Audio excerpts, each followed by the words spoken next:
Star Chittagong arts complex আয়োজিত দৃশ্যশিল্প বিষয়ক অনুষ্ঠান কেবলই দৃশ্যের জন্ম হয় 20তম পর্বে আপনাদের সবাইকে স্বাগত জানাচ্ছি। তবে সবার আগে একটি শোক সংবাদ আপনাদের সঙ্গে ভাগ করে নিতে চাই। আপনারা সবাই জেনে গেছেন ইতিমধ্যে আমাদের চট্টগ্রাম শহরের আমাদের অত্যন্ত প্রিয় একজন শিল্পী ও শিক্ষক মোহাম্মদ শাহরুল হায়দার করোনার দ্বারা আক্রান্ত হয়ে আমাদের মাঝে বিদায় নিয়েছেন। আমরা তাকে গভীর শ্রদ্ধা করে স্মরণ করছি শাহরুল হুদাকে, এবং তার শোক সন্তপ্ত পরিবারকে আমাদের সমবেদনা জ্ঞাপন করছি। এবং আজকের অনুষ্ঠানটি আমরা তার উদ্দেশ্যেই, তার স্মৃতির উদ্দেশ্যেই নিবেদন করছি। আমাদের আজকের আমন্ত্রিত অতিথি আবু নাসের রবি। গোটা বাংলাদেশে অত্যন্ত পরিচিত একটি নাম দৃশ্যশিল্পের জগতে, বিশেষ করে চট্টগ্রামের দৃশ্যশিল্পের জগতে তার বিশেষ অবদান রয়েছে এবং একটি জোরালো ভূমিকা তিনি পালন করেছেন। সে কথা আমরা একটু পরে বলবো। তবে শুরুতে আমি ছোট্ট করে তার পরিচিতিটা দিয়ে নিতে চাই। আবু নাসের রবি চট্টগ্রাম বিশ্ববিদ্যালয়েরই চারুকলা অনুষদ থেকে 1998-99 সালের দিকে স্নাতক এবং স্নাতকোত্তর হয়েছেন।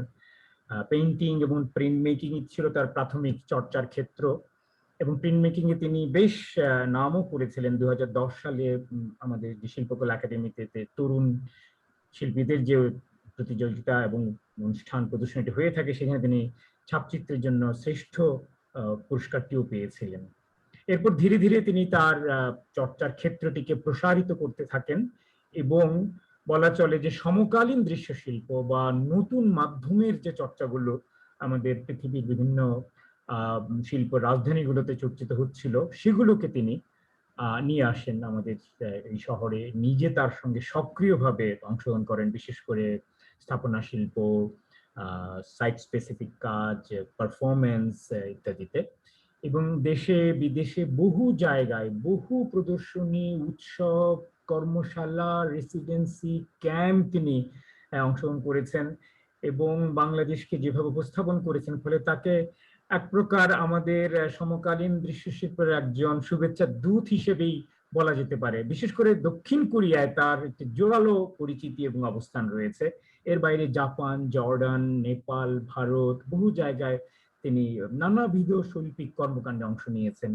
তার এরপর তিনি ধীরে ধীরে নিজস্ব চর্চার পাশাপাশি একজন সংগঠক হিসেবেও তার যে দক্ষতা সেটি প্রমাণ রাখেন, এবং Porapara space for the artist প্রতিষ্ঠা করে চট্টগ্রামের নবীন শিল্পীদের, তরুণ শিল্পীদেরকে তিনি এক জায়গায় এনে একটা রীতিমতো একটা গুণগত রূপান্তর সৃষ্টি করেছেন আমাদের এই চিত্রকলা, দৃশ্যকলার পরিমণ্ডলে। এবং যে কারণে আজকাল আমরা চট্টগ্রামে একটা নতুন আবহ, একটা নতুন চরিত্র লক্ষ্য করি আমাদের দৃশ্যশিল্পে। এবং তার পেছনে আবু নাসের রবি, তার যে সংগঠন এবং তার যে কিছু সহযোদ্ধা, সবার ভূমিকা আমরা শ্রদ্ধার সঙ্গে স্মরণ করি। তিনি শুধু নিজের কাজই করেননি, নিজের সংগঠনের কাজই করেন, অন্যান্য সংগঠনের সঙ্গে তিনি যুক্তভাবে কাজ করেছেন, বৃত্তর সঙ্গে কাজ করেছেন, ক্র্যাক নামে একটি সংগঠন, তার সঙ্গে কাজ করেছেন। প্রায়শই বাইরে থেকে শিল্পীদের আমন্ত্রণ জানিয়ে আনতেন এবং এক ধরনের যৌথ শিল্প চর্চার ঐতিহ্য তিনি শুরু করেছেন। তো তার এই যে বর্ণাঢ্য জীবন, অত্যন্ত সক্রিয় জীবন, শিল্পী জীবন, সেই জীবনের গল্পই আজকে আমরা শুনবো। তিনি অধরা সুখ রহস্যের সন্ধান শিরোনামে একটি উপস্থাপনা আজকে আমাদের দেখাবেন। এর ভিতর দিয়ে তার এই শিল্পযাত্রা, তার শিল্প ভাবনা এবং শিল্প স্বপ্নের স্বাদ দেবেন আমাদের। তো আমি আমার প্রাথমিক সূচনা বক্তব্য এখানেই রাখছি এবং আনুষ্ঠানিকভাবে আবু নাসের রবিকে আমন্ত্রণ জানাচ্ছি আমাদের এই আন্তর্জাল মঞ্চে। তিনি তার একটি ছোট্ট সূচনা বক্তব্য রেখে তার এতে উপস্থাপনায় চলে যাবেন সরাসরি। রবি। আসসালামু আলাইকুম, শুভেচ্ছা সবাইকে যারা এই রমজান মাসে বিভিন্ন রকমের ব্যস্ততার ভিতর দিয়েও এসেছেন এখানে। তো প্রথমে ধন্যবাদ জানাই আলোক হোসেন ভাইকে। দীর্ঘদিন আমি আসলে পাবলিক অ্যাক্টিভিটিসে নীরব ভূমিকায় আছি গত প্রায় 5-6 বছর ধরে। তারপরে উনি আমাকে আজকে নিজের প্রেজেন্টেশনের জন্য ডেকেছেন, এই জন্য অনেক ধন্যবাদ, কৃতজ্ঞতা। তো যারা এসেছেন প্রেজেন্টেশন শোনার জন্য, তাদের আমি যে কজনকে দেখতে পাচ্ছি, মিশুক,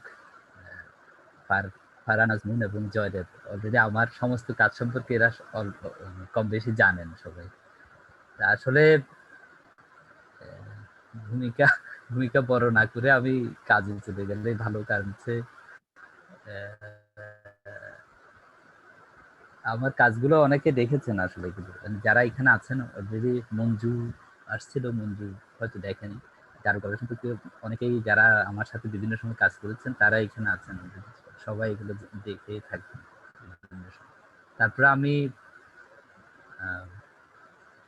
নিজের কাজ সম্পর্কে বলতে গেলে আসলে নিজেই কনফিউজড হয়ে যাই সবসময়। কারণ আমি এত রকমের মাধ্যম নিয়ে কাজ করতে গেছি যে শেষ পর্যন্ত আমি খেয়ে হারিয়ে ফেলি নিজের নিজের পাথটা কোথায়, ওইটা ওইটা খুঁজে পাওয়া মুশকিল হয়ে পড়ে।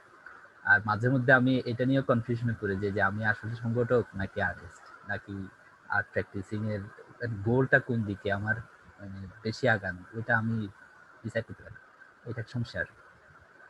যা হোক, এই এইগুলা আসলে এক্সপেরিয়েন্স আমি মনে করি জীবনের গতিপথে নানান রকম ভাবে চড়াই ট্রাকে গিয়ে নানান রকম পথে গমন করে একটা একটা জার্নি শেষ করতে হয়। তো সেই জার্নি শুরু করেছিলাম বন্ধু বান্ধবদের অনুপ্রেরণায় বলতে গেলে। আমি যে অঞ্চলে বসবাস করি বা বেড়ে উঠেছি, জন্মেছি, ওই এখানে পতেঙ্গা। পতেঙ্গা আসলে চট্টগ্রাম শহর থেকে একটু দূরে, বেশ বলতে গেলে প্রান্তিক একটা অঞ্চল।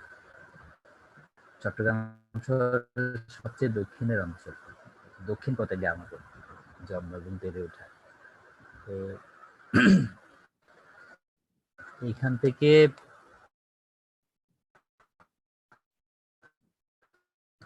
মূলত আমরা ছোটবেলা থেকে আমরা এক ধরনের একটা সাংগঠনিক ওরিয়েন্টেশনের ভিতরে আমরা পলাশ নাম, এখনো সংগঠনটি আছে। সেটি আমি ক্লাস 7 থেকে ওই সংগঠনের সাথে জড়িত, এবং সংগঠনটাই মূলত আমরা বই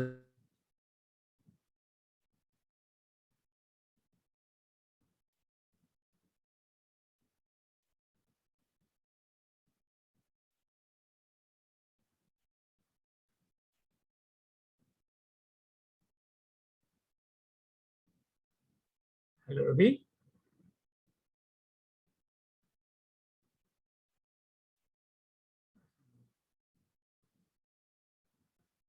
রবি কি শুনতে পাচ্ছ? রবিদার কানেকশন মনে হচ্ছে উইক একটু। আচ্ছা, ও আমাকে ফোন করতেছে, দাঁড়া দেখি।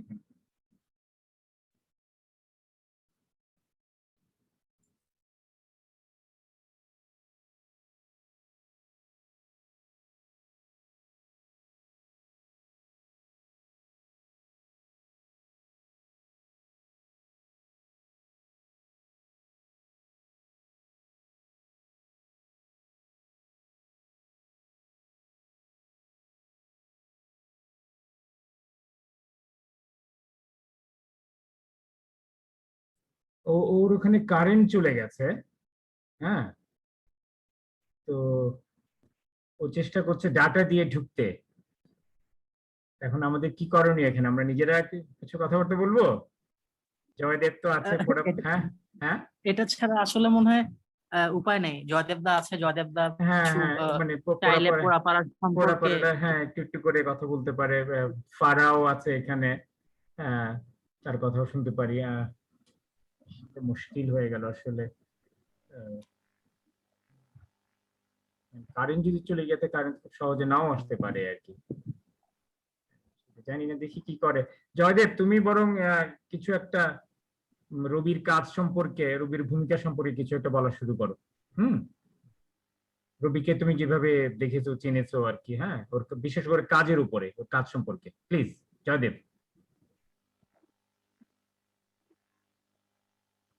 হ্যাঁ, তুমি শুনতে পাচ্ছ আমাকে? জয়দেবের কথা তো আবার আমরা শুনতে পাচ্ছি না। হ্যালো, জয়দেব আবার ইয়ে হয়ে গেছে। আজকে মানে সবারই নেটের সমস্যা। আমাকে একটু আগে মেসেজ দেখিয়েছিল যে আনস্টেবল, যে কানেকশন ইজ আনস্টেবল, একটা মেসেজ দেখিয়েছিল। কিন্তু আমরা কি রেকর্ডটা বন্ধ করে দিই না এখন, ইস্যু? এখন রেকর্ডটা বন্ধ করে দেন না। দুঃখিত, আলম ভাই আগের রেকর্ডটা হ্যাঁ হ্যাঁ দিয়েছি। এটা নিয়ে আশঙ্কায় ছিলাম যে এই কারেন্ট চলে যেতে পারে। ইদানিং একটু গরম বাড়ছে আর কারেন্ট চলে যাচ্ছে ঘন ঘন, তো অসুবিধা। আচ্ছা, যা হোক, হ্যাঁ এই হ্যাঁ, কথা বললে কথা অনেক বলা যায়, তো না না, তার কথা তো চেয়ে বড় শুনবোই আমরা আমরা কাজ আমরা হ্যাঁ, কাজগুলো দেখে নিই, পরে তো আলাপ কাজ করবোই আমরা। দেখতে হ্যাঁ, দেখতে আমাদের অনেক কাজ দেখতে দেখতে তবু কথা বলা যেতে পারে। হ্যাঁ, আমরা স্ক্রিন শেয়ারে চলে যাচ্ছি। হ্যাঁ,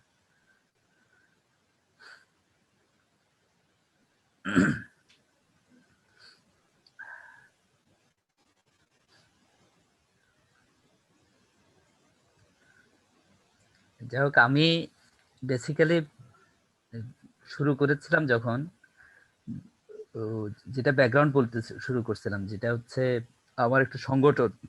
ছোটবেলা থেকে আমরা এই গান, তারপর এই যে বাংলাদেশি যে কালচারাল যে একটা প্র্যাকটিস, এই প্র্যাকটিসের ভিতর থাকার জন্য আমরা মূলত মানে পাড়ায় একটা অর্গানাইজেশন তৈরি করেছিলাম। সেটা আমাদের সিনিয়ররা করেছিল, আমরা ওখানে বেশ মানে সুন্দর একটা শৈশব কাটিয়েছি। কৈশোরেও আমরা ওর সাথে যুক্ত ছিলাম, যৌবনও যুক্ত ছিলাম, এখনো আছি ওর সাথে। নানান উপায়ে আমরা ওই ওই সম্পৃক্ততা ধরে রেখেছি। তো আমরা পলাশ সংগঠন করতে গিয়ে আমি যে আঁকতে পারি বা আমার যে আঁকার দক্ষতা আছে, এইটা আসলে ওরাই আবিষ্কার করে। মানে আমার বন্ধুরা প্রশংসা করতে করতেই আমি আঁকি হয়ে উঠি, এবং এক সময় স্বপ্ন তৈরি হয় যে চারুকলায় পড়বো বা এই বিষয়ে আরো ডিটেইলে এনগেজ হব। তো সেই থেকে আসলে চারুকলায় আসা। তো চট্টগ্রাম বিশ্ববিদ্যালয় চারুকলা এবং আমার বাড়ির মধ্যে দূরত্ব বিশাল। মানে মানে যেটা হচ্ছে ডিস্টেন্স আর কি, যে অবস্থানগত ডিস্টেন্স, এটা বিরাট বড়। আমরা আমি ওই যে স্বপ্নের তাড়নায় এই দূরত্বটাকে আসলে মানে আমলে নিইনি, যার ফলে এই 8 বছর যাতায়াত করা সম্ভব হয়ে গেছে। এখন ভাবলে অবাক লাগে যে এত দূর কি করে যাতায়াত করে এই কোর্সটা কমপ্লিট করেছি। যাই হোক, এই এই কাহিনীর মানে পিছনে যেটা, এটা হচ্ছে একটা প্রচন্ড তাড়না, যেটা আমার আমার কমিউনিটি আমাকে তৈরি করে দিয়েছে। তো ওই ওই দায়বদ্ধতা আর হচ্ছে নিজের মানে যে স্পেস যেখানে বড় হয়েছে, এখানকার যে এনভায়রনমেন্ট, যে সমুদ্র নদী, তারপর মানে বিশাল ল্যান্ডস্কেপের অ্যারেঞ্জমেন্ট, এর ভিতরেই তো মানে আস্তে আস্তে নিজের অস্তিত্বটা টের পেয়েছি ছোটবেলা থেকে। তো নিজে কাজ যখন করতে শুরু করেছি, তখন এইসব আসলে আমি এড়াই এড়াই চলার সুযোগ পাইনি, এবং বরং এর ভিতরেই আমি নিজেকে খোঁজার চেষ্টা করেছি। তো সেই কারণে মানে পেইন্টিং বা ড্রয়িং এর জায়গায় পরে যখন আমরা দেখব, তখন অনেকে অনেক অনেক রকমের পাবেন, মানে ইনফরমেশন পাবেন। আর আর হচ্ছে কিছু বিষয় আছে যেটা যেটা কাজ করতে গিয়ে আমি বারবার মানে সামনে নিয়ে এসেছি। এটা হচ্ছে, ধরেন আমরা যে আমার যে পারিবারিক অবস্থান, এটা হচ্ছে আমরা একটা নিম্ন মধ্যবিত্ত একটা এনভায়রনমেন্টের ভিতর বড় হয়েছি। তো এখানে যে সমাজ ব্যবস্থা, এটাও ঠিক ওই ধরনেরই একটা সমাজ ব্যবস্থা। এখন এখানে আমরা কিভাবে আর্ট কালচার করব, এখানে ইনফ্রাস্ট্রাকচারাল প্রবলেম আছে প্রচুর। আমরা চিটাগাং এ যে যে কালচারাল এনভায়রনমেন্টটার ভিতর দিয়ে মানে চলমান আছি, এইখানে কিন্তু মানে যে মেইন স্ট্রিমের যে আর্ট প্র্যাকটিস, এটার জন্য মূলত কোনো ইনফ্রাস্ট্রাকচার নেই। যেটা সরকারি আছে সেটাও অচল অনেকটা। তো এরকম একটা এনভায়রনমেন্টের ভিতরে চট্টগ্রামের মতো জায়গায় বসবাস করে আমরা কি করে আর্ট প্র্যাকটিস কন্টিনিউ করব বা আর্টিস্ট হিসাবে নিজের ভূমিকা রাখবো সমাজে, এইটা একটা বড় প্রশ্ন হয়ে ওঠে যখন আমি কোর্সটা কমপ্লিট করতে থাকি। মানে আমার অনার্সের দিকে আমি আস্তে আস্তে উপলব্ধি করতে থাকি যে আমি যে স্বপ্ন নিয়ে ওখানে পড়তে গেছি, ওই স্বপ্নটা আসলে মানে এইখানে লালন করে জীবিকার দিকে এগিয়ে যাওয়া, এটা খুব কঠিন একটা কাজ হয়ে যাবে। চট্টগ্রাম শহর এরকমই একটা শহর, মানে অনেক দিক থেকে এটা আলম ভাই আমার চেয়ে বেশি ভালো জানবেন, কারণ আপনি নিজেই এখানে থাকেন দীর্ঘদিন ধরে। এখানে কালচারাল এনভায়রনমেন্টের ভিতরে আপনার অনেক রকমের লেনদেন আছে। তো সেই সেই বাস্তবতাটাকে মাথায় রেখে নিজের প্র্যাকটিসটা কন্টিনিউ করার জন্য আমার কাছে শুরুতেই মনে হচ্ছিল যে মানে জোট বাঁধা ছাড়া এটা সম্ভব না। মানে অনেককে নিয়ে একসাথে এইরকম বাস্তব প্রতিবন্ধকতাগুলো ওভারকাম করে আমরা একটা মানে নিজেদের যে টোটাল পরিমণ্ডল এর সাথে সামঞ্জস্যপূর্ণ একটা এনভায়রনমেন্ট, কালচারাল এনভায়রনমেন্ট ক্রিয়েট করতে সক্ষম হব, যেটাতে আমরা নিজেরা সক্রিয় থাকতে পারি। তো এই কারণে আসলে সংগঠন করা বা এই নতুন নতুন ফর্ম নিয়ে ট্রাই করা, কারণ হচ্ছে আমরা আমার কাছে প্রথমেই মনে হচ্ছে যে আমি কোথায় রাখবো যে কাজ করবো সেগুলো, এটা একটা বড় ব্যাপার। আর হচ্ছে আমি যেই কাজ করবো এগুলো এখানে সেল করার কোনো মার্কেট নেই। তো যে ধরনের প্রাতিষ্ঠানিক পরিমণ্ডল আমাদের পার করে আসতে হয়েছে, ওখানে যে যে প্র্যাকটিসের তাগাদা আছে, ওই প্র্যাকটিস আসলে যে ধরনের স্ট্রাকচারের ভিতর দিয়ে করতে হয় ওই স্ট্রাকচার আমাদের শহরের মধ্যেই বলবৎ নেই।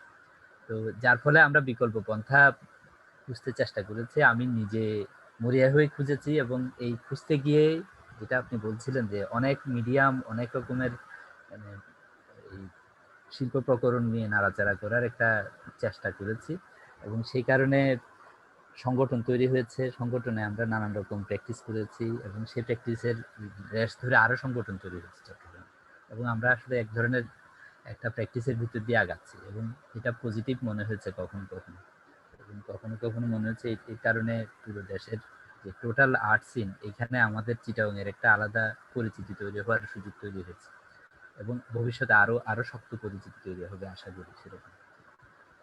এখন হচ্ছে এবং এখন আমি নিজের ব্যক্তিগত কাজে চলে আসি। আর হচ্ছে আসলে ব্যক্তিগত কাজ আর এই অ্যাক্টিভিটিস গুলোকে আমি আলাদা করতে পারি না।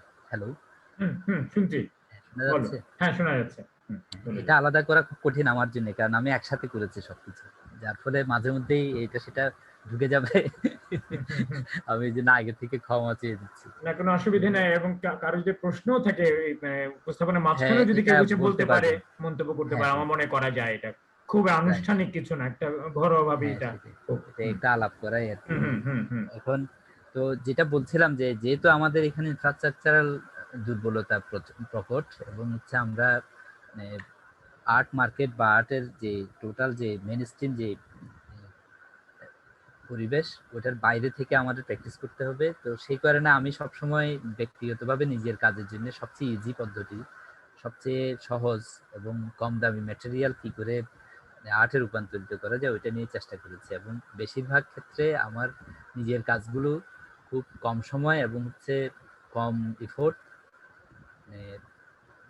এটা এফোর্ট এই অর্থে এটা হচ্ছে ম্যাটেরিয়ালিস্টিক এফোর্ট, যেটা হচ্ছে আমি বস্তুগতভাবে আমি খুব কম ম্যাটেরিয়াল ইউজ করে অল্প পরিশ্রম করে, এবং সেটা সংরক্ষণ প্রয়োজনটাকে দূরে রেখে অ্যাকশনটাকে গুরুত্ব দিয়ে কাজ করার চেষ্টা করেছি বেশি।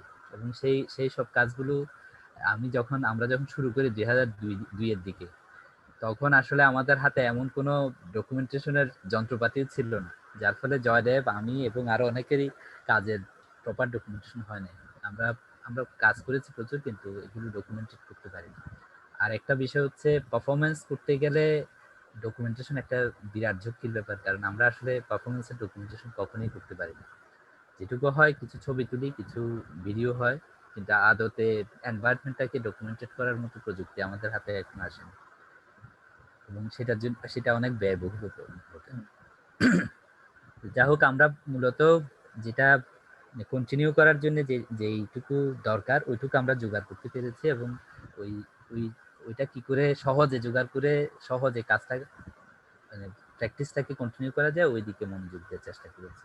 তো আমার বেশিরভাগ কাজেই বলতে গেলে ওই এই আইডিয়াকে কেন্দ্র করে।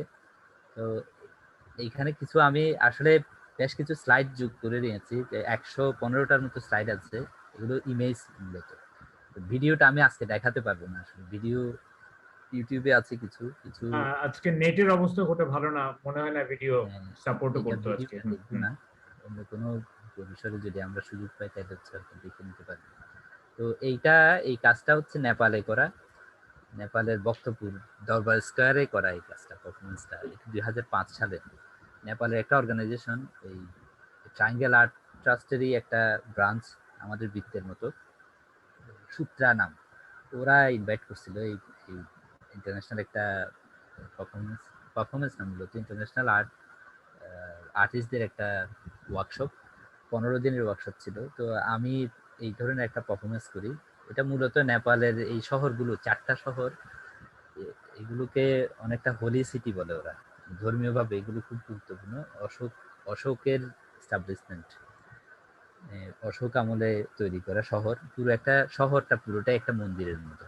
এখানে রাজপ্রাসাদের সাথে সাথে মন্দিরগুলো জুড়ে দেওয়া হয়েছে। তো এইটা আমার অবজারভেশনটা আমি এখানে তুলে ধরতে চেষ্টা করি। মূলত আমি 4টা মন্দিরের 4টা দরজা থেকে কিছু রশি আমার শরীরের সাথে পেঁচিয়ে নিই এবং এখানে একটু বুনন তৈরি হয়। ওদের ট্র্যাডিশনাল কিছু সুতা, তারপর নানান রকমের ঘন্টা এবং অনেক নিত্য নৈমিত্তিক কিছু অবজেক্ট এবং কাঠের মাস্ক, যেটা জেনারেল মাস্ক, কৃষকদের মাস্ক, এগুলোকে সন্নিবেশিত করে আমি ওই আবরণটা তৈরি করি। এবং একটা স্ট্রাগল হয় যে এখানে কিছু রশি আছে যেগুলো হচ্ছে ইলাস্টিসিটি আছে, তো ক্লাইম্বিং এর কাজে ব্যবহার করে নেপালে। তো এটার মূলত বিষয়টা ছিল এরকম যে আমি একটা পেইন ফিল করছি ওই সময় নেপালে। যখন আমি 15 দিন থাকি, ওদের সাথে কথা বলি, ওদের ইতিহাস ঐতিহ্য বুঝতে চেষ্টা করি, তখন আমার কাছে মনে হচ্ছে নেপালি ইয়াং জেনারেশন ওদের ঐতিহ্যের সাথে আধুনিকতাকে মিলাতে গিয়ে বিশাল একটা স্ট্রাগলের মধ্যে আছে। ওরা ওদের এত প্রকট ঐতিহ্য, মানে হেরিটেজ সাইট গুলো এত প্রকট, এইগুলো বিশাল একটা চাপ তৈরি করে রাখে ওদেরকে। তো এই এই যে পেইনটা, এই চাপটা, এটাকে আমি এখানে ইলাস্ট্রেট করার চেষ্টা করছি। মূলত মুভমেন্টটার 3 মিনিটের একটা মুভমেন্ট ছিল, কিন্তু 2-3টা ছবি ছাড়া আমি আর কিছুই পাইনি। মূলত আমার কাছে নিজের ডকুমেন্টেশন ছিল না, যাদেরকে ডকুমেন্ট করতে তারাও পারেনি, কারণ এত তাড়াতাড়ি শেষ হয়ে যাবে এটা ভাবে নাকি। সবাই মনে করছিল 15-20 মিনিটের পারফরমেন্স হবে, তো আমার টার্গেট ছিল রশিগুলো ছিঁড়ে গেলে আমার পারফরমেন্স শেষ হয়ে যাবে। তো এরকমই একটা মুভমেন্ট ছিল। এরপরে এটাও 2005-এ, এটা বৃত্তের আয়োজনে মুভমেন্ট উইল বিকাম স্কাল্পচার বলে একটা পারফরমেন্সের একটা পারফরমেন্স বেস একটা এক্সপেরিমেন্টাল কর্মশালা হয়। এটা আয়োনা কোজানের নামে একজন ফ্রেঞ্চ আর্টিস্ট মাহবুব ভাইয়ের সাথে মিলে একটা প্রজেক্ট তৈরি করে। ওই প্রজেক্টে আমরা চট্টগ্রামের যে একটা আশ্রম, অনাথ আশ্রম, রাউজানের দিকে, আমি নামটা ভুলে গেছি আশ্রমটার, ওই আশ্রমটায় আমরা একটা ক্যাম্প করি প্রায় 15 দিন, তাও 10-15 দিন একটা ক্যাম্প। আমি এবং মঞ্জু, আমরা মনু ভাই মিলে আমরা অর্গানাইজ করি বিষয়টা। বৃত্ত হচ্ছে ফিনান্স এবং হচ্ছে অন্যান্য যে লজিস্টিক গুলো, এগুলো ব্যাকআপ দেয়। এবং দেশের বিভিন্ন অঞ্চল থেকে আর্টিস্টরা আসে, রাজশাহী থেকে আসে, ঢাকা থেকে আসে, আমরা সবাই মিলে আশ্রমের বাচ্চাদের সাথে থাকি ওখানে।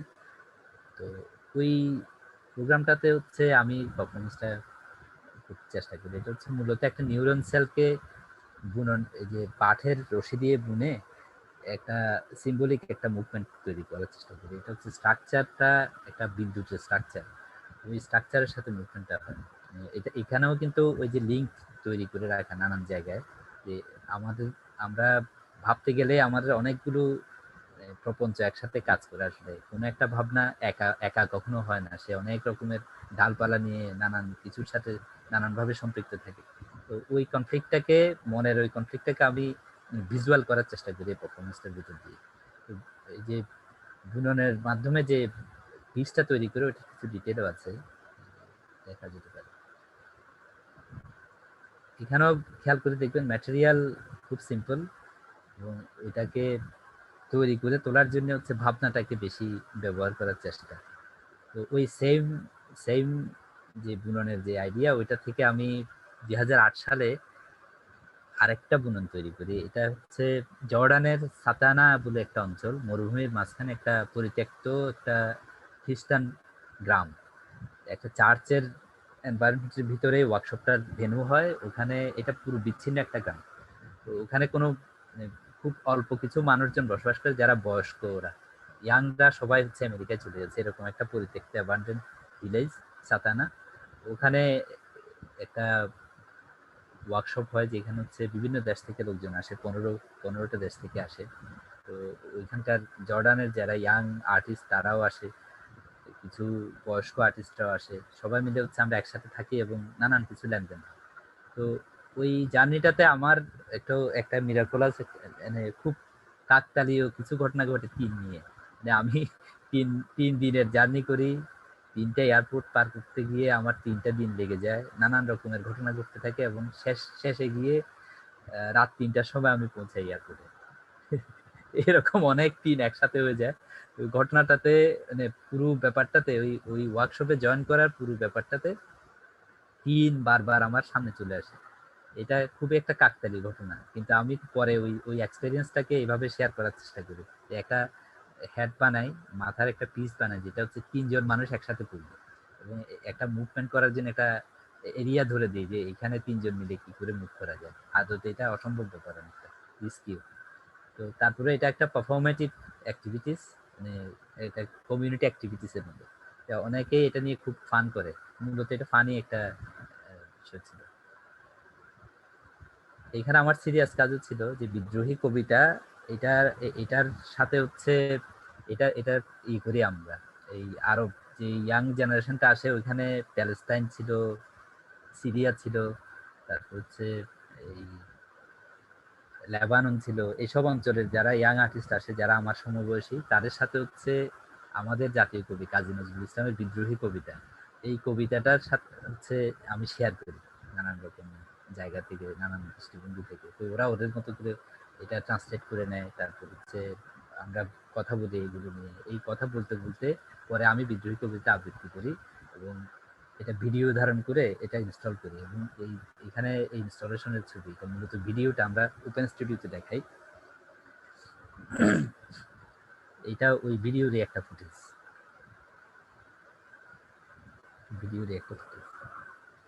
এটা একটা অদ্ভুত এক্সপেরিয়েন্স ছিল, তার মরুভূমি এর আগে কখনো আমি দেখিনি।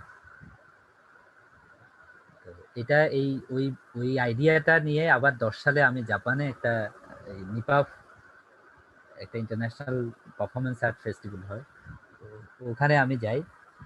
তো ওখানেও আমি ওই আইডিয়াটাকেই নতুন একটা ভাবে উপস্থাপন করার চেষ্টা করি। এই বিদ্রোহী আইডিয়াটা নিয়ে আমি এর পরে আরো অনেকগুলো পারফরমেন্স করছি বিভিন্ন ভেন্যুতে। গুয়াংজু বিয়েনালের ভেন্যুতেও আমি এটা নিয়ে পারফরমেন্স করি। এটা ওই ইমেজগুলো আমি এখানে আনি নাই আজকে, আসলে আমি খুঁজে পাচ্ছিলাম না আমি চট্টগ্রামে আসার কারণে।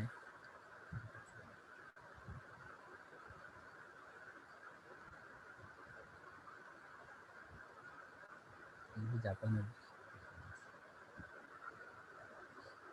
এটা 2007-এর একটা কাজের ইমেজ। 2007-এ আমি দক্ষিণ কোরিয়া দ্বিতীয়বার যাই।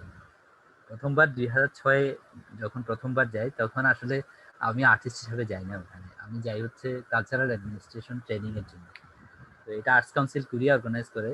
তো ওই সময় 6 মাস আমি মূলত দক্ষিণ কোরিয়ার যে টোটাল কালচারাল এনভায়রনমেন্ট ওই সম্পর্কে আমি জানার সুযোগ পাই এবং বিভিন্ন রকম অর্গানাইজেশনের সাথে ভিজিট করার সুযোগ পাই, অনেক আর্টিস্টকে চিনি, দেখার সুযোগ পাই, অনেক আর্টিস্টের স্টুডিও ভিজিট করি। কিন্তু 2007 সালে আবার যখন আমি অ্যাপ্লাই করি, এটা রেসিডেন্সি ছিল গুয়াংজু সিটি, হচ্ছে যেটা গুয়াংজু বিয়েনাল হয়, যেটা ওই শহরটাও তখন ওরা নতুন ভাবে তৈরি করছে মাত্র। বিয়েনালের জন্য একটা বিয়েনালকে কেন্দ্র করে একটা সিটি জেনারেট করবে, কালচারাল সিটি হিসাবে ওটাকে ব্র্যান্ডিং করবে, এরকম একটা জোর প্রস্তুতি চারিদিকে চলছিল ওই সময়। তো ওই সময় হচ্ছে 2007 সালে আমি ওই গুয়াংজু শহরে একটা রেসিডেন্সিতে যাই, উজে আর্ট মিউজিয়াম বলে একটা অর্গানাইজেশন, ওরা অর্গানাইজ করে। তো উজে হচ্ছে মূলত একজন মনীষী আর কি, ওদের আমাদের যেরকম ডক্টর মোহাম্মদ শহীদুল্লাহর মতো মনীষী আছে, ওরকমই একজন মনীষী, কিন্তু উনি ওই এলাকার যে বেসিক যে জ্ঞান কাণ্ড ওইটা তৈরির ক্ষেত্রে অনেক বড় অবদান আছে। ওনার একটা মিউজিয়াম আছে, ওই মিউজিয়ামটা পাহাড়ের মধ্যে, এবং ওইখানকার মানে শুধু জ্ঞান চর্চার জায়গা না, এমনকি কৃষি এবং হচ্ছে অর্থনৈতিক যে ভিত গুয়াংজু শহরের, ওইটার মূল যেই নেতৃত্বটা তৈরি করে এই লোক হচ্ছে সেরকম একজন ব্যক্তিত্ব, যার ফলে ওই শহরটাকে অনেক সময় উজে সানের শহর বলে, অনেক সময় এরকম একটা পরিচিতি আছে। যে মিউজিয়াম ওরকমই একটা মিউজিয়াম, কিন্তু মিউজিয়ামটা ছোট একটা মিউজিয়াম, ছিমছাম একদম, এই যে মুদুং মাউন্টেনের একদম মাঝামাঝি একটা অঞ্চলে হচ্ছে এটা অবস্থিত। আমাদের স্টুডিও ছিল একদম পর্বতের ভিতরে, বলতে গেলে হেঁটে যেতে হতো, 1 ঘন্টা হেঁটে স্টুডিওতে পৌঁছাতে হতো। হোটেল থেকে গিয়ে। তো ওই রেসিডেন্সিটার মূলত 3 মাস মানে হচ্ছে 90 দিনের রেসিডেন্সিতে আমি ব্যক্তিগতভাবে অনেক রকমের নতুন এক্সপেরিয়েন্স পাই, যেগুলো আমি এর আগে কখনোই ফেস করিনি। আমি এর আগে কখনো আমি তুষার দেখিনি, তুষারপাত দেখি নাই, মানে -10 ডিগ্রি এরকম টেম্পারেচারে কখনো থাকি নাই। আবার একই সাথে হচ্ছে মানে এমন একটা ট্রানজিশন পিরিয়ড ছিল যে আমি যখন পৌঁছাই তখন ছিল -10, -15 এরকম একটা টেম্পারেচার, পুরাটাই বরফ আচ্ছাদিত। আমি ওখানে বেরোতে পারছি না, আমার স্টুডিওতে গিয়ে বসতে পারছিলাম ঠান্ডায়। কিন্তু 1 মাস যেতে না যেতে একটা ড্রামা শুরু হয় ন্যাচারাল। তো ওই ড্রামাটা এমন ছিল যে প্রতিদিনই কালার চেঞ্জ হয়ে যাচ্ছে, চারিদিকে পাহাড় আর পাহাড়।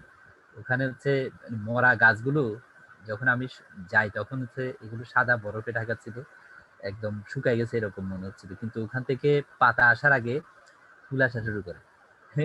এটা অদ্ভুত একটা এনভায়রনমেন্ট। তো এইটা আমি খুব খুব এনজয় করি। আমি পাহাড়ে যেতে থাকি, প্রতিদিন পাহাড়ে যেতে থাকি। যখন একটু টেম্পারেচার কমতে থাকে আমি পাহাড়ে উঠতে থাকি। অনেক লোক পাহাড়ে উঠে। কোরিয়াতে হচ্ছে নানান রকম রিচুয়াল আছে পাহাড় নিয়ে। তো এগুলো জানতে শুরু করি আর হচ্ছে নিজে ফিজিক্যালি এনগেজ হই ওই এনভায়রনমেন্টের সাথে।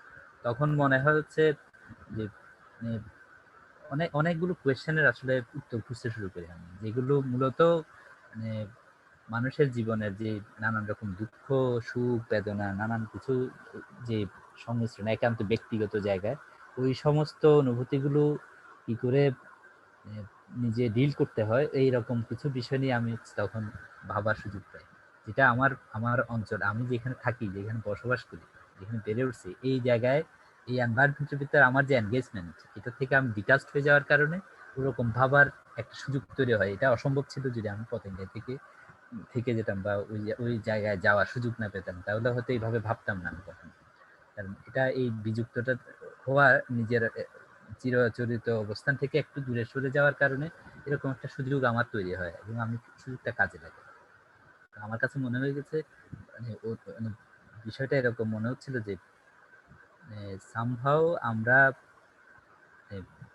পাহাড়ে উঠলে আনফোল্ড হয়ে পড়ি, গভীর রাত্রে আনফোল্ড হয়ে পড়ি, নিজেকে অটোমেটিক্যালি প্রকাশ করে দিই, এবং এটা এই প্রকাশিত হয়ে যাওয়াটা এটা কেউ রোধ করতে পারে না, এরকম একটা অনুভূতি আমি পেয়ে গেছি পাই ওখানে। এবং এই পাহাড়ে উঠে আমার মনে হয় এটা ফার্স্ট অ্যান্ড মানে একমাত্র নুড পারফরমেন্স আমার। তো এই পাহাড়ের একটা নির্দিষ্ট উচ্চতায় আমি এই পারফরমেন্সটা করি, যেখানে লোকজন খুব কম যায় এবং দর্শক বলতে কেউই ছিল না বলতে গেলে। শুধু যে ফটো তুলেছে আমেরিকান একজন আর্টিস্ট ফটোগ্রাফার আমার সাথে ছিল, আর একজন কোরিয়ান আর্টিস্ট ছিল। এবং কোরিয়াতে নোট পারফরমেন্স নিষিদ্ধ, মানে আইনিভাবে নিষিদ্ধ, যার ফলে হচ্ছে এটা পাবলিকলি করা পুরোপুরি অসম্ভব ছিল। তো আমরা 3 জন মিলে এটা প্ল্যান, ওদের সাথে গিয়ে আমি পারফরমেন্সটা করি এবং ওদের সাথে আমি শেয়ার করি পুরো আইডিয়াটা, কেন আমি ওখানে করলাম বা ওই স্টেজটা কেন। তো এইখানে মূলত আমি পারফরমেন্সটা পাবলিকলি শেয়ার করিনি, আমি মূলত শেয়ার করছি হচ্ছে আমার ছবি, যে ইমেজগুলো, এগুলো আমি ওপেন স্টুডিওতে বড় করে প্রিন্ট করে 3টা লেয়ারে এক্সিবিট করি এই গুয়াংজু সিটি হলে। তো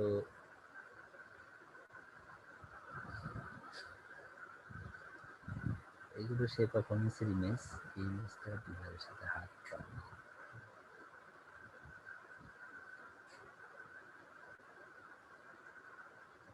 এবং এই যে অধরা সুখের রহস্যের সন্ধান, এটা মূলত এই এই এই জার্নিটার পর থেকে আমাকে পেয়ে বসে, আমি এখনো ওই অনুসন্ধানে আছি, এটা শেষ হয় না। এখানে কখনো কখনো মনে হয় হচ্ছে এই যে ধর্মীয় যে এনভায়রনমেন্ট আমাদের নানান রকম পীড়া দেয়, নানান রকমের সামাজিক সমস্যা তৈরি করে, রাজনৈতিক সমস্যা তৈরি করে, কিন্তু তারপরে আমরা ওর ভিতর থেকে বের হয়ে আসতে পারি। বহু বছর, হাজার বছর ধরে এই এই একটা মিস্টেরিয়াস একটা মানে আইডিয়াকে আমরা প্রেফার করি সামহাও, শান্তির জন্য আমরা এইগুলো আঁকড়ে ধরতে চেষ্টা করি। এই যে প্রবণতা, মানুষের প্রবণতা, মানসিক প্রবণতা, এই প্রবণতাগুলোর কারণ আসলে আমার কাছে মনে হয় নেচার। তো নেচারকে আমরা যদি সঠিকভাবে আত্মস্থ করি, নেচারের সাথে মিট করি, তাহলে হচ্ছে আমাদের স্পিরিচুয়াল যে নিডগুলো, স্পিরিচুয়াল শান্তির জন্য যে ধরনের মানসিক বা শারীরিক এনভায়রনমেন্টটা তৈরি হওয়া দরকার, ওইটা আমরা ওখানে খুঁজতে পারি। তো কিন্তু আমরা যে যেই কসমোপলিটন বা এই শহুরে এনভায়রনমেন্টের ভিতর বসবাস করি, এখানে আসলে তার অভাব আছে প্রচুর। আমাদের যারা প্ল্যানার, শহর যারা তৈরি করে বা যেভাবে তৈরি হয়, তো ওতে অনেক সময় নেচার আর আমাদের আশপাশে থাকে না। আমরা আমাদের আশপাশে এই নেচারকে টিকায় রাখতে পারি না, এবং আমরা অন্য রকম ভাবে নেচারকে ট্রিট করতে শুরু করি, যার ফলে আমরা নিজেরাই নিজেদেরকে একটা মানে প্যাকেটের ভিতরে ঢুকাই ফেলি, এবং অশান্তি উৎপাদিত হয় ওখান থেকে। এইরকম কতগুলো ভাবনার পরিপ্রেক্ষিতেই আমি একটা সিরিজ করি, আসলে অধরা সুখ রহস্যের সন্ধান একটা বিশাল সিরিজ হয়ে যায় আমার। এখনো আমি কন্টিনিউ করছি, এটা 2007 থেকে আজকে 2021 চলছে। এটা আমি শেষ করতে পারিনি, মনে হয় সারা জীবন এই শেষ হবে না। তো এটা 2018 সালের করা। এশিয়ান বিয়েনালের একটা পারফরমেন্স ভেন্যু হয় প্রথমবারের মতো, ভেন্যু করে আলাদা করে একটা অ্যারেঞ্জমেন্ট করে মাহবুব ভাইয়ের তত্ত্বাবধানে। তো ওখানে আমি পারফরমেন্সটা করি। এটাতে মূলত আমি বাঁশি বাজাই। আমি এটা নিজে একটা সুর প্র্যাকটিস করতেছিলাম অনেকদিন ধরে। আমি শিখতে গেছিলাম বাঁশি, আসলে শিখতে পারিনি শারীরিক নানা রকম অসুবিধার কারণে। আমার ফুসফুস টুকরো, এই কারণে আমি খুব বেশি প্র্যাকটিস করতে পারি, কিন্তু আমি নিজের মতো করে একটা সুর তৈরি করে নিয়েছি। তো ওই সুরটা আমি বাজাই এখানে, এই যে মাথার উপরে একটা লাইটের মতো একটা ব্যাপার, সাদা একটা পোশাকের ভিতর দিয়ে মনে হয় চারটার সুর বেরোচ্ছে এরকম একটা environment। তো এটা আসলে মানুষকে পুরো যে বাস্তবতা ওর ভিতর থেকে একটু সামান্য সরাই এনে একটা অন্য রিয়ালিটির মুখোমুখি করে দেওয়ার চেষ্টা।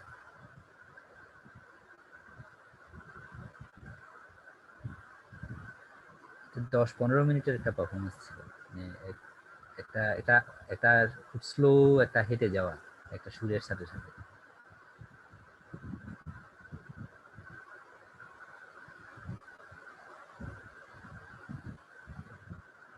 আর কাজ করতে গিয়ে আসলে যেটা মনে হচ্ছে, যেটা ইন্টারপার্সোনাল যে যে ইমোশন গুলো, এগুলোর সাথে সাথে আমি সবসময় কোনো না কোনো ভাবে পলিটিক্যাল বিষয়গুলোকে টাচ করে গেছে, এবং এটার সাথে আমি মানে যেখানে গেছি, যেই দেশে গেছি, যে অঞ্চলেই গেছি, ওই অঞ্চলের নানান রকমের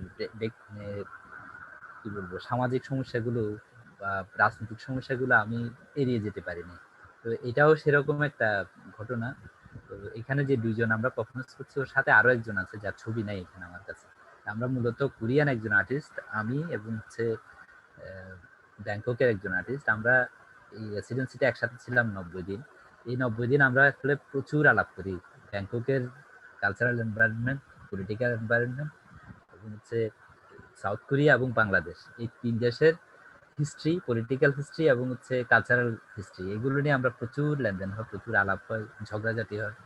এক সময় আমরা একটা সিদ্ধান্তে আসি যে এই যে এই শহর যারা চালায়, বিশেষ করে কোরিয়ার যে পলিটিক্যাল হিস্ট্রি, ওতে হচ্ছে মানে এটা অদ্ভুত একটা ব্যাপার চলে ওখানে, যেটা হচ্ছে আমেরিকা কোরিয়াটাকে চালায়। আসলে কোরিয়ার যে নীতি নির্ধারণী যে বিষয়গুলো, এগুলো পুরোপুরি হচ্ছে আমেরিকার উপর নির্ভর করে। ইভেন পোশাক আশাক, অফিস অফিসের এনভায়রনমেন্ট, অফিসের স্ট্রাকচার, ইভেন গাড়ির নাম্বার প্লেট পর্যন্ত ওরা আমেরিকাকে কপি করে। এইরকম কতগুলো বিষয়ে আমরা কথা বলতে বলতে একটা পাখির মাথা বারবার ঘুরে ঘুরে আসে। আসলে এক ধরনের মানে এখানে যে মানুষগুলো চলে, এরা পাখির মতো, এদের কোনো নিজস্ব কোনো মেমোরি নেই, নিজস্ব কোনো স্মৃতি নেই, নিজের মতো এটা অটোমেটিক্যালি চলতে আছে। এবং মানে সাউথ কোরিয়ার অর্থনৈতিক উন্নয়নের পিছনে কি ম্যাজিকটা আছে, এটা কিন্তু ওদের কোরিয়ান যারা হচ্ছে নীতি নির্ধারক, তারাও অনেক সময় এটাকে মিস্টেরিয়াস বলে। কারণ হচ্ছে এখানে দ্বিতীয় বিশ্বযুদ্ধের পরে জাপান এবং কোরিয়ার উত্থান, এটা অদ্ভুত ব্যাপার ছিল। এশিয়ার জন্য এটা নতুন নতুন একটা এক্সাম্পল তৈরি করে দেয় পুরো দুনিয়ার জন্য। এশিয়ার এই দুইটা দেশের উত্থান, আমেরিকার ছত্রছায়া। তো এইটা নিয়ে আমরা একটা সমালোচনামূলক অ্যাক্টিভিটিস করি। এই যে আমরা যে ড্রেসটা করি, এটা হচ্ছে আসলে কোরিয়ান অফিসিয়াল ড্রেস, এবং একটা জামার সাথে একটা কোটের সাথে আরেকটা কোট আসলে লাগানো, এটা আমরা নিজেরা বানাই নি। পাখির মাথা পরি, আর হচ্ছে দুইটা লাঠি ইউজ করি আমরা দুজনে, হাতের লাঠি। আর একটা রাস্তার উপর দিয়ে আমরা হেঁটে যাই।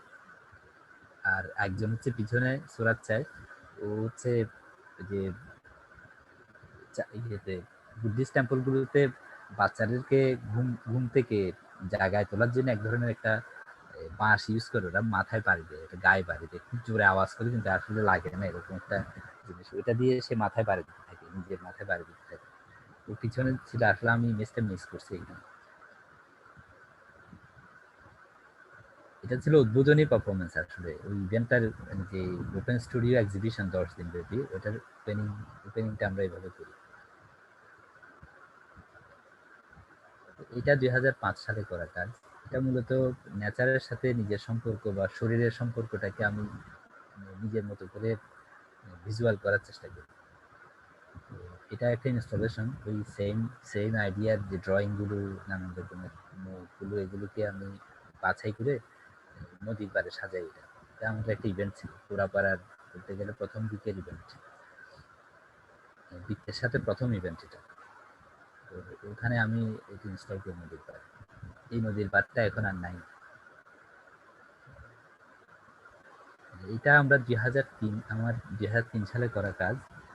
এই যে ওয়ার্কশপে কাজটা করা, ওয়ার্কশপটা আসলে আমরা কোনো অর্গানাইজেশন অর্গানাইজ করিনি। এটা হচ্ছে আমরা যারা চিটাগংয়ে পরিবর্তন আশা করতেছিলাম আর্টের এনভায়রনমেন্টের মধ্যে, ভিজুয়াল আর্ট এনভায়রনমেন্টের মধ্যে, তো ওইটা আমরা বারবার ওইটা নিয়ে মিটিং করছিলাম। এই একটা নিয়মিত একটা আড্ডার মতো আমরা তৈরি করছিলাম শিল্পকলা একাডেমিতে। মাস তিনেক এই আড্ডা কন্টিনিউ করার পরে আমরা ডিসাইড করি যে আমরা কক্সবাজার যাবো সবাই মিলে।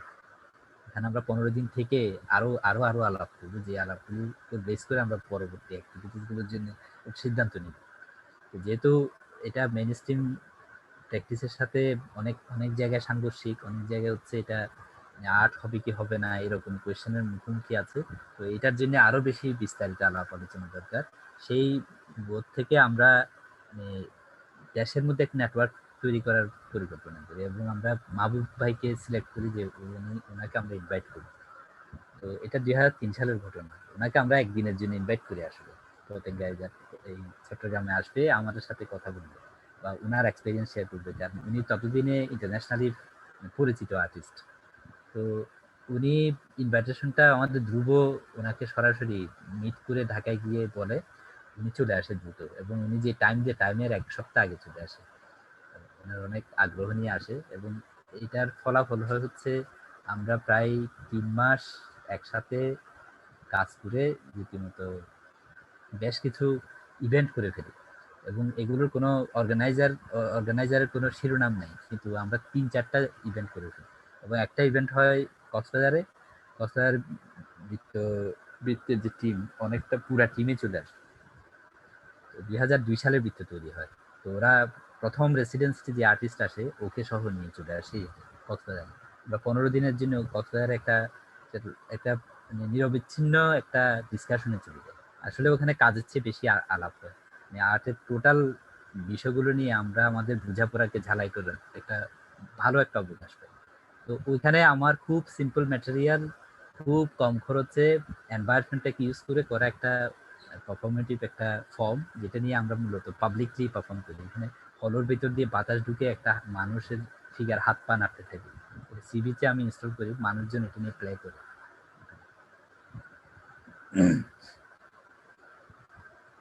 এটা একটা মজার এক্সপিরিয়েন্স ছিল। এবং এইরকম একটা ওয়ার্কশপের পরে আমরা আর কখনো, আমি আমার লাইফে আমি আর কখনো এনজয় করি নাই, এতটা এনজয় করছিলাম ওই ওয়ার্কশপটা।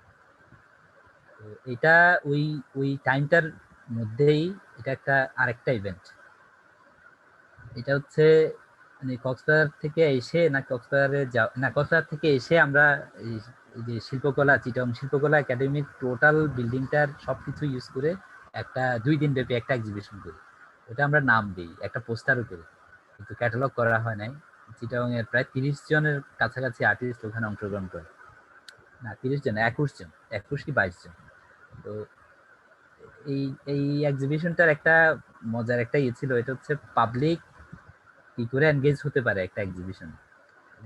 সাধারণ মানুষ যারা আর্টের ব্যাপারে অত বেশি সিরিয়াস না, বা আর্ট দেখতে আসার জন্য প্রস্তুতি রাখে না, এরকম দর্শককে কি করে এখানে টেনে আনা যায়, ওই রকম একটা এক্সপেরিমেন্ট আমরা করতে চেষ্টা করি। এবং খুব খুব ভিড় হয় শেষের দিন, মানে প্রথম দিনের পরের দিন হাঁটার জায়গা ছিল না শিল্পকলা একাডেমির চত্বরে, এরকম একটা অবস্থা তৈরি হয়ে যায়।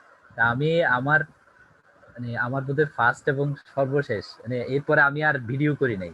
এইখানে আমি একটা ভিডিও আর্ট ইনস্টল করি। মনু ভাইয়ের একটা পুরনো গাড়ি, ওইটাকে আমি ওয়ার্কশপ থেকে টেনে এনে, জিন ছাড়া গাড়ি, ওর মধ্যে হচ্ছে এটা ইনস্টল করি, যে নতুন নতুন একটা সম্ভাবনাময় একটা জিনিস, যেটা হচ্ছে মোড়কের কারণে এটা সম্ভাবনাময়, এরকম একটা ব্যাপার। ওর মধ্যে আমি ইনস্টল করি হচ্ছে একটা জার্নি, যেটা হচ্ছে পতেঙ্গা থেকে এই ইয়ে পর্যন্ত, এই ইউনিভার্সিটি চারুকলা ইনস্টিটিউট পর্যন্ত। এই জার্নিটা আমি র্যান্ডম ভিডিও করি, এটা কোনো এডিট করি না আমি। এটা ইনস্টল করে দিই, দুইটা টেলিভিশন, একটা হচ্ছে আসা এবং একটা যাওয়া। সামনে সামনে একটা টিভি ছিল ছোট, এখানে পিছনে একটা টিভি ছিল। এরপরে ভিডিও এডিটিং এর যন্ত্রণায় আমি আর করতে যাইনি, ভিডিও আর্ট করতে যাইনি। এইটা দীর্ঘদিন পরে আমি আবার সাউথ কোরিয়াতে 2015 সালে ভিডিও নিয়ে একটা প্রজেক্ট বানাই, এবং এই প্রজেক্টটাও এডিট করি না, কোনো ভিডিও এডিট না করেই আমি এটা ইনস্টল করি, এবং এটা অনলাইন ইনস্টল করি। এটা হচ্ছে কিউআর কোড দিয়ে কেউ ভিডিওটা দেখতে পাবে। কিউআর কোডের এগেনস্টে একটা একটা জায়গায় হচ্ছে লিঙ্ক তৈরি করে একটা ভিডিও রাখা, ওখান থেকে দেখতে পারবে, কিন্তু ভিডিওটা হচ্ছে মূলত এডিটেড না, জাস্ট র ভিডিও ফাইল। তো এইটা আইডিয়াটা ছিল এরকম, এই রেসিডেন্সিটার উদ্যোগটা ছিল হচ্ছে শিয়ং সিটির মেয়র নিজের ফিনান্সে হচ্ছে অর্গানাইজ করছে। এই নেপাল, ফিলিপিন, ইন্দোনেশিয়া এবং হচ্ছে বাংলাদেশ থেকে 4 জনকে নিয়ে যায়। শিয়ং হচ্ছে দক্ষিণ কোরিয়ার বড় ইন্ডাস্ট্রিয়াল সিটিগুলোর মধ্যে সেকেন্ড বিগেস্ট সিটি, যেখানে মানে অনেক ইন্ডাস্ট্রি নতুন নতুন হচ্ছে, এবং প্রচুর বিদেশি শ্রমিক যাচ্ছে ওখানে কাজ করার জন্য, এবং বাংলাদেশি শ্রমিকরাও আছে সংখ্যায় প্রচুর। তো ওই কারণে মূলত এই 4টা দেশকে ওরা সিলেক্ট করে, 4টা দেশের আর্টিস্টকে সিলেক্ট করে, যে আমাদেরকে প্রথম থেকেই বলে দেয় যে যাদেরকে সিলেক্ট করা হয়েছে তারা তাদেরকে ওরা ওই প্রেফারেন্স গুলো কি ছিল ওর মধ্যে বলে দেয়, যে এরা এইসব আর্টিস্টদেরকে নেওয়া হচ্ছে এই কারণে যে যারা কমিউনিটির সাথে কাজ করে। তা আমি এর আগে অনেকগুলো কাজ কমিউনিটির সাথে অনেকগুলো অ্যাক্টিভিটিস করেছি, সাউথ কোরিয়ায় করেছি, নিজের দেশে করেছি, নিজের অর্গানাইজেশনে করেছি।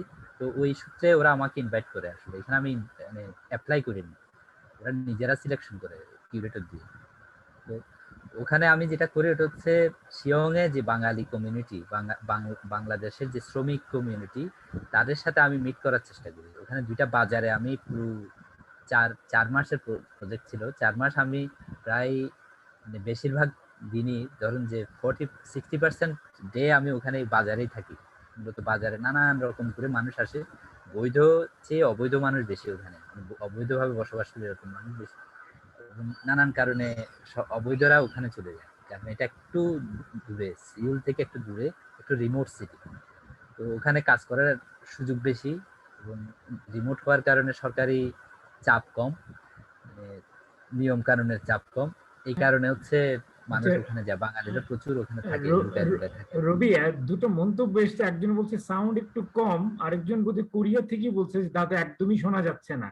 এটা কি তোমার ওখানে সাউন্ড বাড়ানোর কোনো সুযোগ আছে? আমি আমি ট্রাই করতে পারি, কিন্তু আমি আসলে জানি না, আমি একটু জোরে বলতে পারি। আচ্ছা, একটু জোরে বলো, কিন্তু এই যে সাউথ কোরিয়ান ভাষায় যে লিখেছে দাদা কিছুই শোনা যাচ্ছে না, এটা ওটা ওনারও সমস্যা হতে পারে। আর নোমান আলম লিখছে যে সাউন্ড আর একটু বাড়লে ভালো হয়। হ্যাঁ, আচ্ছা, আমি একটু জোরে বলার চেষ্টা করি। ওকে ওকে, ঠিক আছে। সেটা যাই হোক, তো এটা শিয়ং সিটিতে 2015 সালে যখন এরকম একটা অ্যাসাইনমেন্ট পাই, তো আমার নিজেরও হচ্ছে ভিডিও নিয়ে কাজ করার সুযোগ পাওয়া, মানে সুযোগ পেলে করবে এরকম একটা আগ্রহ ছিল। তখন যেহেতু আমি এডিটিং এ অত ভালো না, কিন্তু আমি একটা আইডিয়া তৈরি করি যে আমি একটা সাক্ষাৎকার নিব যারা হচ্ছে এই সাউথ কোরিয়াতে বিভিন্নভাবে গিয়ে রয়ে গেছে, এবং আসার আসার ব্যাপারে ওদের সাথে আমি এর আগের 2টা ভিজিটে সাউথ কোরিয়াতে যারা অবৈধভাবে বসবাস করে তাদের সাথে আমি নানান রকম করে মিট করছি, এবং ওদের অনেক কাহিনী আমি জানি। তো এরকম আমি 30 জনের সাথে মিট করি এই পুরো 4 মাসের প্রজেক্টে, তো এদের এদের সাথে আমি যে কনভারসেশনটা করি ওইটা আগে থেকে বলে দিয়ে আমি রেকর্ড করবো, কিন্তু তোমার ফেস আমি রেকর্ড করবো না, মুখটা বাদ দিয়ে আমি রেকর্ড করে আশপাশের জিনিস দেখাবো, কিন্তু হচ্ছে তুমি কথাগুলো বলবা, পরিচয়টা গোপন থাকবে। কিন্তু কথাগুলো আমরা লম্বা আলাপ আলোচনা করি, অনেকের সাথে 1-1.5 ঘন্টা আলাপ করি, পুরোটাই আমি রেকর্ড করি গোপ্রো ক্যামেরা দিয়ে। তো সনির একটা ক্যামেরা। তো এইটা এই কনভারসেশন গুলো আমি হচ্ছে অনলাইনে একটা জায়গায় রেখে ওটার এগেইনস্ট একটা কিউআর কোড বের করি, এবং আমি একটা সাইট ডেভেলপ করে দিই, ওই সাইট থেকে যাবে, এবং এই এই যে টোটাল আলাপটাকে আমি আবার ইনস্টল করি একটা লাইব্রেরি, পাবলিক লাইব্রেরির মধ্যেই একটা এই লাউঞ্জে ওই ওই স্ট্রাকচারটা আমি সেট করে দিই। এটা একটা বইয়ের মতো, মানে এটা ডিজিটাল বইয়ের মতো, কিন্তু এটা ইনস্টল করার জন্য আমি ব্যবহার করি হচ্ছে কোরিয়ান পান পাত্র। মানে ওরা হচ্ছে এই সুজু বলে এক ধরনের ড্রিঙ্কস, ওরা নিয়মিত খুব মানে সস্তা রাইস ওয়াইন সব জায়গায় পাওয়া যায় কোরিয়াতে। তো ওরা এটা এই বিশেষ ধরনের গ্লাস ওরা ব্যবহার করে এটা খাওয়ার জন্য। তো এই গ্লাসগুলোকে দিয়ে আমি একটা ফর্ম ক্রিয়েট করি। তো ওই ফর্মটার ভিতরে প্রত্যেকটা গ্লাসের তলায় হচ্ছে কিউআর কোড গুলো আমি সেট করি। মানে এক একটা ভিডিওর পিছনে 30টা 40টা করে কিউআর কোড হয়, এগুলো আমি ইয়ে করি, নানান ভাবে ডিস্ট্রিবিউট করি। তো এইটা আমি ইনস্টল করে দিই হচ্ছে একটা লাইব্রেরিতে, পাবলিক লাইব্রেরির একটা একটা বসার জায়গা, ওখানে হচ্ছে এটা ইনস্টল করি। তো এটা এখনো আছে ওখানে ইনস্টল করা সিওম সিটিতে। তো কেউ যদি ওই কিউআর কোড ধরে ই করে ওইটা শুনতে পাবে, কিন্তু এই কাজটা আমি শেষ পর্যন্ত পুরো কমপ্লিট করতে পারিনি যেভাবে আমি ভাবছিলাম। এটা হচ্ছে ট্রান্সলেট করার ইচ্ছে ছিল আমার, মানে ইংরেজি এবং ইয়েতে, যেহেতু আমি বাংলায় সাক্ষাৎকার গুলো নিয়েছি, ওইটা বাংলা থেকে আমি অন্য কোনো ভাষায় করতে পারি না, এটা বাজেটের সংকুলন হয় না শেষ পর্যন্ত। কিন্তু কাজটার আইডিয়া ছিল এরকম যে মানুষের গল্পগুলো একটা জায়গায় রেখে দিয়া, এবং ওই ওই জায়গাটার ভিতরে আমি আবার আলো সেট করছি। আমার পুরো কাহিনীগুলো শোনার পরে আমার যেমনটা মনে হয়েছে ওইটা আমি মানে ভিজুয়ালি দেখানোর চেষ্টা করছি এই জায়গায়। এই এটা হচ্ছে সেই ওয়েবসাইটটা, এখানে মিটিং গুলো মানে দেয়া আছে, র মিটিং গুলো। রেসিডেন্সিটার নাম ছিল A3 রেসিডেন্সি। তো ওইটা এটা এক ধরনের একটা পাবলিক অ্যাক্টিভিটিস আসলে। তো এরকম আরেকটা পাবলিক অ্যাক্টিভিটিস আমি গেছিলাম 2008-এ। তো ওইখানে আরেকজন কিউরেটর আমাকে ইনভাইট করে, এবং ওখানে মূলত সব জার্মান আর্টিস্টরা ছিল না, আমি একা ছিলাম শুধু এশিয়ান আর্টিস্ট পার্টিসিপেন্টদের মধ্যে, আর আর কোরিয়ান আর্টিস্টরা ছিল। তো এখানে একটা কাঁচা মাছের বাজার, পুরনো একটা মাছের বাজার, ওর মধ্যে একটা রুম দেয়া হয়েছে আমাদের সবাইকে থাকার জন্য। আমরা 8 জন আর্টিস্ট, সবাই জার্মান, আমি একজন একজন হচ্ছে এদিকের আর্টিস্ট, এশিয়ান আর্টিস্ট। আমরা এই পুরো 3 মাস ধরে ওই বাজারটার মধ্যেই নানান রকমের কর্মকাণ্ড করি, এবং একটা ওপেন স্টুডিওর মতো অর্গানাইজ করি। তো এই কর্মকাণ্ডের শেষ দিনের একটা অ্যাক্টিভিটিস এটা হচ্ছে আমি লোকজনকে যে গার্বেজ ব্যাগ আছে না ওগুলো দিই, ওগুলো ভাঁজ করে রেখে দিই, ওখানে একটা নোট লিখে দিই যে আমাকে একটা উইশ দাও তোমরা, মানে ফু দিবা, ফু দিয়ে একটা উইশ করবা ওই, এবং কাউন্ট করে এখানে লিখে দিবা, নামটা লিখে কতটা ফু দেওয়া হলো, কি উইশ করলে, এগুলো লিখে দেবে। তো এটা এটা বেঁধে বাতাসটা জমা করে দিয়ে যাবে একটা রাবার দিয়ে। তো এরকম বাতাস জমা হয় অনেক। এই শেষে ওই বাতাসটা আমি স্কচ টেপ দিয়ে মুড়িয়ে একটা বিছানা বানাই, ওতে শুয়ে থাকা যাবে, ও নিয়ে প্লে করা যাবে। বাজারটা ছিল আসলে খুব রুক্ষ একটা এনভায়রনমেন্ট, মানে কাঁচা মাছ আনে মানুষ, ওই যে হাটে যেরকম নিয়ে আসে নানান জায়গা থেকে তরি তরকারি আনে, বসার কোনো জায়গায় ছিল না পুরো এলাকাটাতে। তো আমি একটা বসার জায়গা, শোয়ার জায়গা তৈরি করে দিই রাস্তার পাশে গ্রাউন্ড। তো এটা আবার 2011 সালে করা একটা কাজ। এটা আমাদের স্যার মনসুর করিম স্যার যখন ইয়েতে চলে যায়, ওই যে ফিরে যায় ওনার নিজের এলাকায় দীর্ঘদিন চিটাগাং থাকার পরে, রাজবাড়িতে। তো ওখানে হচ্ছে উনি শুরু করবে যখন, ও এটা বারবার আমার সাথে নানান রকমের কনভারসেশন হতে শুরু করে। উনি কনস্ট্রাকশনটা শেষ করার আগে ওটা মোটামুটি অ্যাক্টিভিটিসে নিয়ে আসতে চায়। তো আমি আমার একটা টিম নিয়ে আমি ওখানে যাই, গিয়ে ওনার সাথে গল্প করি, 2-3 দিন থাকি। ওনার জাস্ট উনি যে প্রাইমারি স্কুলটাতে পড়ে শুরু করেছিল শিক্ষা জীবন, ওই স্কুলটা আমরা ভিজিট করি। ওইটা এই বিল্ডিংটা আসলে ওই স্কুলটা জমিদার বাড়ির মতো একটা একটা স্থাপনা আছে, ওর পাশেই জাস্ট রাস্তার এই পারে ওনার বাড়ি, নিজের বাড়ি। তো এইখানে উনি পড়াশোনা করে শুরু করে প্রাইমারি লাইফটা শুরু করে। আর এইটার থেকে 2-3 মানে 8-10 মিনিটের দূরে হচ্ছে বুনন আর্ট স্পেসটা। তো ওই এটার ওপেনিং যে অ্যাক্টিভিটিস ওর মধ্যে আমরা পুরো একটা 7-8 জন একটা টিম মিলে এই ওপেনিং পারফরমেন্সটা ওপেনিং ইভেন্টটা অর্গানাইজ করি আমরা এখান থেকে গিয়ে। তো ওখানে আমি এই বিল্ডিংটা এবং বিল্ডিংটার হিস্ট্রি নিয়ে একটা কনভারসেশনে যাই, একটা ভিজুয়াল কনভারসেশন তৈরি করার চেষ্টা করি। একটা এক্সিবিশনের মতো হয়, ওখানে আরো অন্যান্য আর্টিস্ট যারা ছিল তারাও বিভিন্ন রকম কর্নারে বিভিন্ন কিছু সেট করে। তো পুরো দিন ব্যাপী আমরা একটা অ্যাক্টিভিটিস যাই। আমি গোলাপ নিয়ে হচ্ছে এখানে বেশ কিছু কাজ করি। আর ওপেনিং ইভেন্টটায় হচ্ছে আমি আরেকটা পারফরমেন্স করি, এটা আরেকটা পারফরমেন্স ওপেনিং এর টাইমটাতে। মূলত গোলাপের ব্যবহার হয় প্রচুর এই ইভেন্টটাতে, এবং এরপরে আমি পরে এবং আগে আমি গোলাপ ফুলকে আরো নানান জায়গায় ব্যবহার করেছি, এটা স্মেল এবং কালারের জন্য। এটা ওনার স্পেসের ভিতরে, এটা ওপেনিং বলতে গেলে ওপেনিং সেরিমনি। তো আরেকটা জায়গায় চলে আসছে আমি অলরেডি 10-এর একটা এই ইমেজটা 10 সালে সম্ভবত 10 সালে, আমি সালটা মিস করতে পারি। এটা হচ্ছে শিল্পকলা একাডেমিতে সেইজি সিমুদাকে আমরা যখন মানে 6-7 বার আসে ইয়েতে আমাদের ইনভাইটেশন পারফরমেন্সের তালিম দিতে আসে একরকম বলতে গেলে। তো ওনার একটা ওয়ার্কশপের পরে ওয়ার্কশপ পরবর্তী সময়ে আমরা যে ইভেন্ট গুলো করছি ওইরকমই একটা ইভেন্টের আমার নিজের পারফরমেন্সের একটা ইমেজ। এই সিরিজটা আমি অনেকগুলো পারফরমেন্স করি আসলে, মানে প্রেম ও উপলব্ধি 1, 2, 3, 4, 5, 6 এরকম অনেকগুলো সিরিজ হয়। এটাতে আসলে আমি আমি আমার যে গুয়াংজোর যে এক্সপেরিয়েন্স, মুদুং মাউন্টেনের যে এক্সপেরিয়েন্স, ওই এক্সপেরিয়েন্সটাকে এখানে আবার নতুন একটা রূপে প্রকাশ করার চেষ্টা করি। আমার কাছে মনে হচ্ছে সমস্ত ইবাদতের মূলে আসলে প্রেম। সমস্ত অ্যাক্টিভিটিস আমরা যা করি, যা ভাবি, এর পিছনে মূল পরিচালনার শক্তিটা হচ্ছে ভালো লাগা, ভালোবাসা বা প্রেম। এটার অনেক রকমের ডাইমেনশন আছে। তো এই ডাইমেনশন গুলো আমি আমার বিভিন্ন রকমের অ্যাক্টিভিটিসের ভিতর দিয়ে করার চেষ্টা করি, ইলাস্ট্রেট করার চেষ্টা করি। তো এটা আবার আরেক জায়গা থেকে আসে, এটা চলে যায় হচ্ছে ইয়েতে ক্র্যাকের এই একটা বার্ষিক একটা প্রোগ্রাম হয় ডিসেম্বরের 25 তারিখে ওই কুষ্টিয়াতে লালনের যে ইয়েটা মাজারটা ওর অল্প দূরে, আর 4-5 কিলোমিটারের মধ্যে একটা মাছের খামারের মধ্যে। তো এটা শাওনাকন্দ ভাই উনি করেন।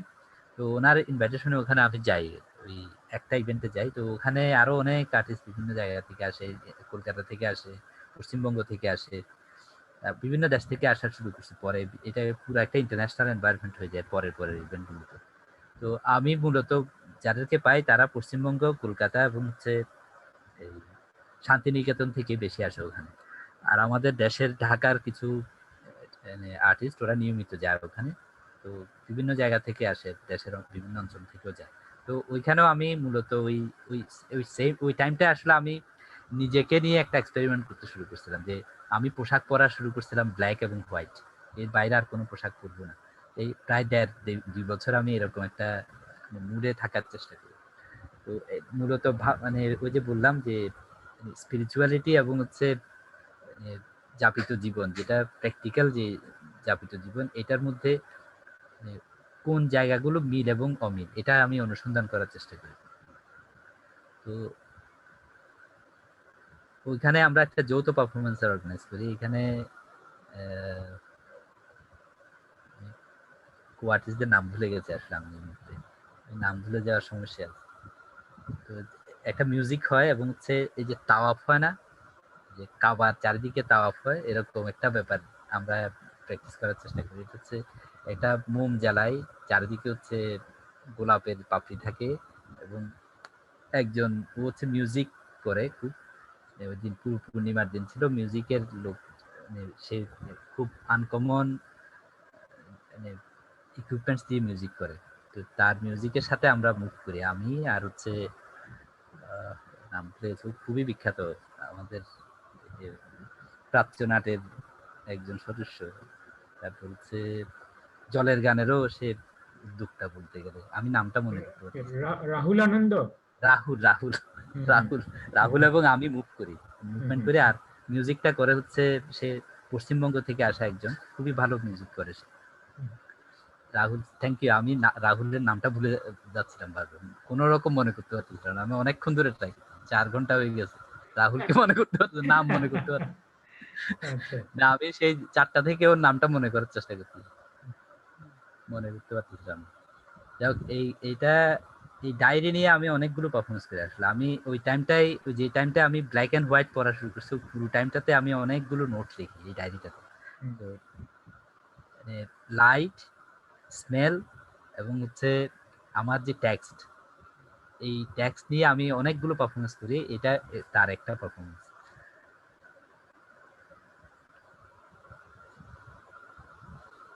এটা আরেকটা, মানে আরেকদিন ওই একই ভেন্যুতে আমি আরেকটা পারফরমেন্স করি। এখানেও স্মেলটা থাকে, মানে গোলাপের সাথে হচ্ছে যে ড্যাট স্মেল, যেটা আমরা কর্পূর ইউজ করি না ড্যাট হুম, বডিতে, এটার কন্ট্রাস্টটাকে আমি করি, মানে শেয়ার করি পাবলিকের সাথে। তো এটা টাইমটাকে বেস করে করি। এটা সূর্য ডুবে যাওয়ার যে সময়টা, এই সময়টা আমি একটা এই মানে দর্শকদের দাঁড় করিয়ে রাখি যেখানে, এইখানে হচ্ছে দ্যাট স্মেলটা আমি করি, আগে থেকে স্প্রেড করে রাখি। ওখানে যারা দাঁড়াইছে এরা সবাই কিন্তু একটা গন্ধ পাচ্ছে। এটা হচ্ছে ওই মৃত্যুর সময় যে গন্ধটা সবসময় পরিচিত একটা দেয়, ওইরকম একটা গন্ধের ভিতর দিয়ে আমি ওই নৌকা দিয়ে চলে যায়। নৌকাটা হচ্ছে ওই পার থেকে একজন ধীরে টেনে নিয়ে যায়, সূর্য ডুবে যায় আস্তে আস্তে, এরকম একটা এনভায়রনমেন্ট। এরা ওইদিকে মুখ করে দাঁড়ানো দর্শকরা। তো আমি পাতা ছিটতে থাকি, ওই পাপড়ি ছিটতে থাকি গোলাপের। এটা পানির মধ্যে, পানিটা খুব স্থির, ওইটার মধ্যে হচ্ছে পাপড়িগুলো রেখে রেখে চলে যায় এবং ওই পারে গিয়ে এটা সূর্য ডুবে যায়, পারফরমেন্স শেষ হয়ে যায়। একটা টাইম বেস পারফরমেন্স, মানে খুব সাইট স্পেসিফিক, খুব টাইম বেস পারফরমেন্স। তো এটা আবার ওই সময়ই করা। আরেকদিন আমি আরেকটা পারফরমেন্স করি, এইখানে হচ্ছে মূলত আমি মানে গোলাপের পাপড়িগুলো বিতরণ করি মানুষের, মানে এটা ওপেন স্টুডিও।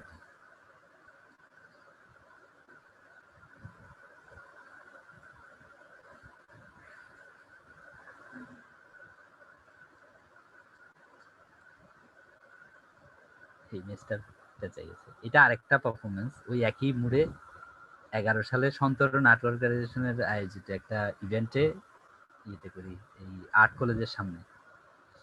তো এই ইভেন্টের মাধ্যমে, এই পারফরমেন্সটার মাধ্যমে আমার এই সিরিজটা অলমোস্ট ফিনিশ হয়ে যায় এবং আমি আমার লম্বা চুল কেটে আমার ডায়েরিটা পুড়িয়ে আমি ওখানে শেষ করে দিই। ওই পর্বটা শেষ, এরপরে আমি আর রান করি না, ওই মুখটা থেকে আমি বের হয়ে যাই। এবং আমি ওই টেক্সট গুলো ওখানে এই পারফরমেন্সের সময় পুড়িয়ে দিই। আমি আর ওই, এবং আমি ডায়েরি লিখে নেওয়ার পরে আর তখন 1 মিনিট, 1 মিনিট একটু আমি কানেক্ট করতে হবে, আমার চার্জারটা কানেক্ট করতে হবে। আচ্ছা নিশ্চয়ই। Sorry sorry. না, ঠিক আছে।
একটু দ্রুত গতিতে করে ফেলো, কারণ 1 ঘন্টা পেরিয়ে গেছে অলরেডি আর কি। হ্যাঁ, পরে তো আচ্ছা, কিছু অনেক কথাবার্তা কথা, হ্যাঁ। নিশ্চয়ই অনেকে বলবে আর কি। হ্যাঁ, তো হ্যাঁ, শেষ হয়ে গেছে প্রায়, আমার গোটা 20-এর কাছে আছে স্লাইডে হতে। যাই হোক, হুম, এই ইভেন্টটাতে যেটা বলছিলাম যে এখানে আমি মূলত ডায়েরি থেকে আমি কিছু পাঠ করি। আমার 1.5-2 বছরের ডায়েরি থেকে আমি কিছু পাঠ করে শুনাই, হুম, হুম, এবং একটা ড্রিঙ্কস, ওখানে একটা মিষ্টি রুয়াফজার মতো একটা শরবত টরবত থাকে, এটা খাওয়াই সবাইকে। খেয়ে দিয়ে আমি চুলগুলো পুরাই ফেলি কেটে। আমার লম্বা চুল এরপর নাই, এরপর আর লম্বা চুল রাখিনি। তো চুলগুলো পুরাই, ওর সাথে আমার এই ডায়েরিটা পুরাই ফেলি যৌথভাবে, সামাজিক ভাবে শেষ। হুম, হুম, হুম, হুম, হুম, এগুলো আমার কিছু ড্রয়িং, হুম, মানে ড্রয়িং বেস পেইন্টিং, এগুলো আমি করতে শুরু করি 2007-এ। আসলে ওই যে মাউন্টেনের যে অ্যাক্টিভিটিস, ওখানে আমি ড্রয়িং করতে শুরু করি। পরে আমি পেইন্টিং এ ট্রান্সফার করি এগুলোকে। এগুলো 2 ফিট বাই 2 ফিট অ্যাক্রিলিকের পেইন্টিং।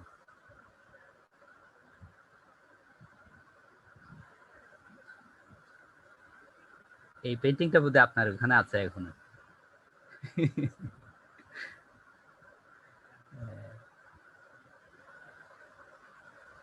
এগুলো বেশ বড় ড্রয়িং, মানে 7 ফুট 5 ফুট এরকম বড়, কিন্তু প্যানে করা ড্রয়িং। এগুলো করতে গিয়ে এই করার মূলত উদ্দেশ্য ছিল এটাই যে, মানে আমার কাছে মনে হয়েছিল যে রিপিটেশনাল অ্যাকশন, যে প্রেয়ারের যে টোটাল ব্যাপারটা, এটার মধ্যে একটা রিপিটেশনাল অ্যাকশনের একটা ব্যাপার আছে, ফিজিক্যাল অ্যাকশন। তো ওইটা ওইটা কি করে ড্রয়িং এর মধ্যে করা যায় বা পেইন্টিং এর ভিতরে করা যায়, ওইটা নিয়ে আমি একটা এক্সপেরিমেন্ট করতে গিয়ে এই ধরনের একটা এনভায়রনমেন্ট ক্রিয়েট করার চেষ্টা করি। এগুলো মূলত প্রিন্ট, লিনোকাট প্রিন্ট। আমি আসলে প্রিন্টের খুব বেশি প্র্যাকটিস করিনি, কিন্তু ওই ওই বিষয়টা নিয়ে যখন কাজ করতে শুরু করি, আমার কাছে মনে হচ্ছে ব্ল্যাক অ্যান্ড হোয়াইটের কন্ট্রাস্টে আমি অনেক ইন্টারেস্টিং একটা বর্ণনামূলক একটা পেন্টিং করতে পারি। তো ওইখান থেকে প্রিন্টগুলো করা শুরু হয়, এবং খুব বেশি করা হয় নাই। মানে যে কটা করি ওতে খুব এনজয় করি, ততক্ষণ পর্যন্ত করেছি। অনেক বড় একটা কাজও করে ফেলি এর মধ্যে, 8 ফুট বা 4 ফুট। বাহ, এটা হুম, এটা পরে অ্যাওয়ার্ড পাই আর কি। তো ওই কাজ আসলে এখনো করছি আমি, মানে বিভিন্ন বিভিন্ন মাধ্যমে করি এটা। আবার ওই একই একই জিনিসকে আমি ক্যানভাসে অ্যাক্রিলিক মাধ্যম দিয়ে করেছি। এটা একটা সিরিজ আছে, সিরিজ অফ ওয়ার্ক। এইটা বোধহয় লাস্ট কাজ আমার, এই 2020 সালে করা 5 হুম, ফিট বাই 5 ফিট একটা কাগজে প্যানে করা আর কি, মানে কালি, চাইনিজ কালি দিয়ে। এটাও অনেক সময় সাপেক্ষ, মানে প্রচুর সময় দিয়ে এনগেজ হয়ে একটা, মানে পুরো টাইম নিজেকে এনগেজ করে রাখার মতো একটা অ্যাক্টিভিটি। খুব হুম, ছোট ছোট ডিটেল আছে, অনেক বড় জায়গার মধ্যে অনেক ছোট ডিটেল।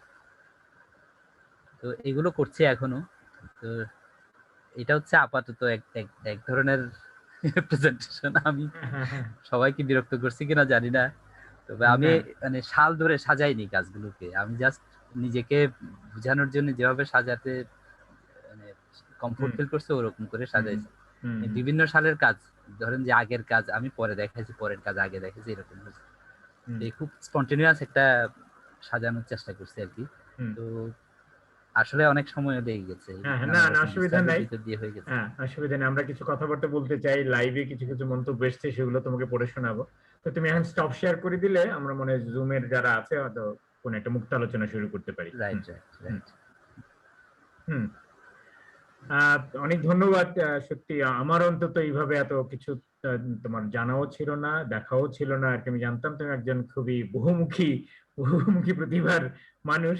তা আজকে সেই ধারণাটা আরো পাকাপোক্ত হলো কাজগুলো দেখে, কথাগুলো শুনো, কথার মধ্যে সত্যি একটা শিল্পী শুধু নয়, যে একজন চিন্তকেরও আমি কিছু কিছু স্ফুরণ দেখতে পেয়েছি। যাই হোক, আমরা যা করে থাকি, প্রেজেন্টেশনের পরে একটা আলোচনায় যেতে চাই। তো আজকে আমাদের জুমে আরো 3-4 জন আছেন শিল্পী। ফারামুন আছেন, জয়দেব রোয়াজা আছেন, মিশু কেসান আছেন, মাহিয়া আবরার, সাইদুল ইসলাম বিপ্লব। আপনারা যদি কেউ কোনো রকম কোনো কিছু বলতে চান, কোনো মন্তব্য হতে পারে, অনুভূতি প্রকাশ হতে পারে, প্রশ্ন হতে পারে, আমার মনে হয় এখন করতে পারেন আর কি। মাইক্রোফোন অন করে কথা বললেই হবে। আর এরপরে আমি লাইভে কিছু মন্তব্য আসছে সেগুলো একটু পড়ে শোনাবো এবং তার সূত্র ধরে হয়তো কিছু আলোচনা করা যেতে পারে। হ্যাঁ, জয়দেব রাজা মাইক অন করেছে, আমি মনে হয় জয়দেবের কথা শুনবো, দেখা যাক যদি শোনা যায়। জয়দেব বলো তো দেখি।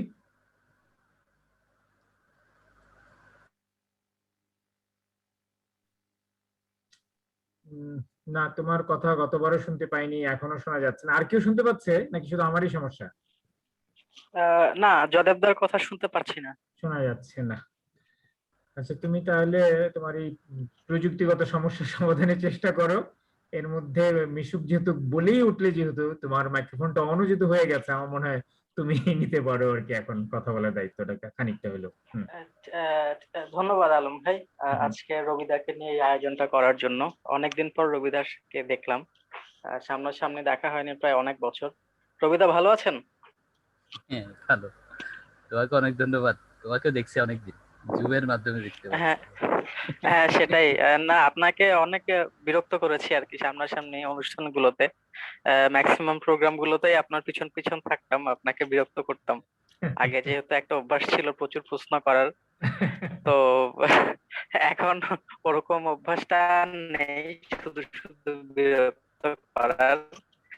তো আপনার কাছে এমনি একটু জানতে চাচ্ছিলাম যে আমরা তো বেসিক্যালি আপনাকে চিনেছিলেন আর কি, মানে পারফরমেন্স আর্টের প্রসার এবং প্রচারের জন্য আপনাকে দেখেছি যে একদম ফার্স্ট ইয়ার থেকে দেখেছি যে বিভিন্ন প্রোগ্রাম অর্গানাইজ করছেন, ওয়ার্কশপ করছেন। তো সেটা 2008-9 কথা আমি যখন দেখেছি আর কি, আপনি তার আগে থেকেই শুরু করেছেন। তো এখন 2021, তো এই 2021-এ এসে এখনকার যারা শিল্পী, নবীন শিল্পী, যারা ছাত্র, তাদের পারফরমেন্স বা হচ্ছে বর্তমানে বাংলাদেশে পারফরমেন্সের যে অবস্থা, সেটাকে আপনি কিভাবে মূল্যায়ন করবেন? বা আপনি যেই স্বপ্নটা দেখতেন তার সাথে কি এটা মিলছে? বা আপনি যেভাবে ভাবতেন, এই এই ব্যাপারটা একটু যদি শেয়ার করতেন আর কি। এটা আসলে না, আসলে আমি তো আমার মতো ভেবেছি, বা আমি একাও ভাবিনি। আসলে আমরা যে কজন একসাথে শুরু করেছিলাম তারা এক ধরনের ভাবনা হ্যাঁ, ভেবেছি। আপনারা কয়েকজন ছিলেন, কয়েকজন আমি, মিলে জয়দেব, একসাথে ছিলেন। বেসিক্যালি আমরা দুজনেই বেসিক্যালি পারফরমেন্স করেছি। মানে আমরা পারফরমেন্সকে নিয়ে অনেকগুলো অ্যাক্টিভিটিস করার চেষ্টা করেছি, অনেক রকমের মানে চিটং বেস করে আমরা চেষ্টা করেছি নানানভাবে আমাদের একটা ক্যারেক্টারিস্টিক্স ডেভেলপ করতে। তো পরে পরে যখন এটা মানে আমরা যখন শুরু করি 2002-3-এ, তখন যেই বাস্তবতাটা ছিল, পরে ধরো যে গত 5 বছরে এই ওই বাস্তবতাটা আমূল পরিবর্তন হয়ে যায় পুরো হ্যাঁ বাংলাদেশে, হ্যাঁ। পুরো দেশের আর্ট সিনে এটা বড় পরিবর্তন হয়ে যায়। তো কিন্তু এই পরিবর্তনের ফলে যেটা হয়েছে এটা হচ্ছে আমরা এমন অ্যাক্টিভিটিস দেখতে পাচ্ছি এগুলো আমাদের আমাদের ভাবনার বাইরে অনেকটা। আমরা এগুলো এইভাবে ভাবি নাই কখনো। তো এরকম অনেক কিছু হয়ে গেছে।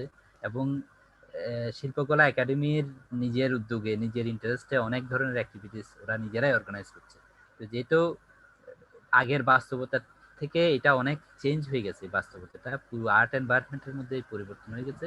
এই কারণে ওই মূল্যায়নটা আসলে এখন করা যায় না, ওভাবে করা যায় না। কিন্তু আমি যেটা চেয়েছিলাম, বা আমাদের যে বন্ধু বান্ধবরা মিলে আমরা পারফরমেন্সকে পুরো দেশে ছড়াই দেওয়ার জন্য যে যে উদ্যোগটা নিতে চেষ্টা করেছিলাম, যেটা যে কারণে সেটা করতে হয়েছিল, যেটা মূল কারণগুলো আমি শুরুতে আমার প্রেজেন্টেশনের শুরুতেই বলেছি যে আমরা এমন একটা দেশে, এমন একটা অঞ্চলে বসবাস করি যে অঞ্চলে আমরা আর্টকে প্র্যাকটিসের ভিতরে রাখা এটাই একটা চ্যালেঞ্জ। তো ওই চ্যালেঞ্জটাকে মোকাবেলা করার জন্য আমরা চেষ্টা করেছি সবচেয়ে কম খরচের মাধ্যম, সবচেয়ে কম ইনফ্রাস্ট্রাকচার লাগে এমন মাধ্যমকে আমরা প্র্যাকটিসের জায়গায় নিয়ে আসবো। আমার কাছে আর্টকে মনে হয় হচ্ছে এটা লেনদেনের বিষয়ে, এটা আমি কারোর সাথে কমিউনিকেট করার মাধ্যম হিসাবে আর্টকে ব্যবহার করি। এই কারণে আমরা আর্ট করতে চাই। আমি যেহেতু আমার এনভায়রনমেন্টটা এমন, ওখানে আমি কি করে আমার কমিউনিটির সাথে যোগাযোগটাকে আর্টের মাধ্যম দিয়ে করব, ওইটা আমার প্র্যাকটিস করতে হবে, ওইটা আমাকে খুঁজে বের করতে হবে। ওইটার একটা বিকল্প পন্থা হিসেবে আমরা পারফরমেন্সকে বেছে নিয়েছিলাম। তো পরে পরে গিয়ে ওইটা আসলে ওভাবে টিকেনি। আমরা এখন দেখি হচ্ছে পারফরমেন্সেরও একটা বাজার তৈরি হয়ে আছে। সেই বাজারে পারফরমেন্স সেল হয়, পারফরমেন্স সেল করার জন্য আমরা নানান ফরম্যাটে করি। আসলে এই এই যে মানে বৈশ্বিক যে একটা মানে পারফরমেন্সের একটা মানে পরিবর্তন, রূপান্তর, এই রূপান্তরের ভিতরে আমরাও ঢুকে গেছি সামহাও। কিন্তু এই আইডিয়া নিয়ে আমরা পারফরমেন্স করতে শুরু করি নাই, শুরুটা অন্যভাবে ছিল। শুরুটা ছিল হচ্ছে নিজেদেরকে এক্সিস্ট করানো, ক্রিয়েটিভ এনভায়রনমেন্টের মধ্যে নিজেদেরকে সচল রাখা, এটা ছিল উদ্দেশ্য। কিন্তু এখন এসে ওই উদ্দেশ্যে আমরা স্থির নেই। এটা বাস্তবতাই এমন, স্থির থাকা যায় না এখানে, এরকম একটা বাস্তবতা তৈরি হয়ে গেছে।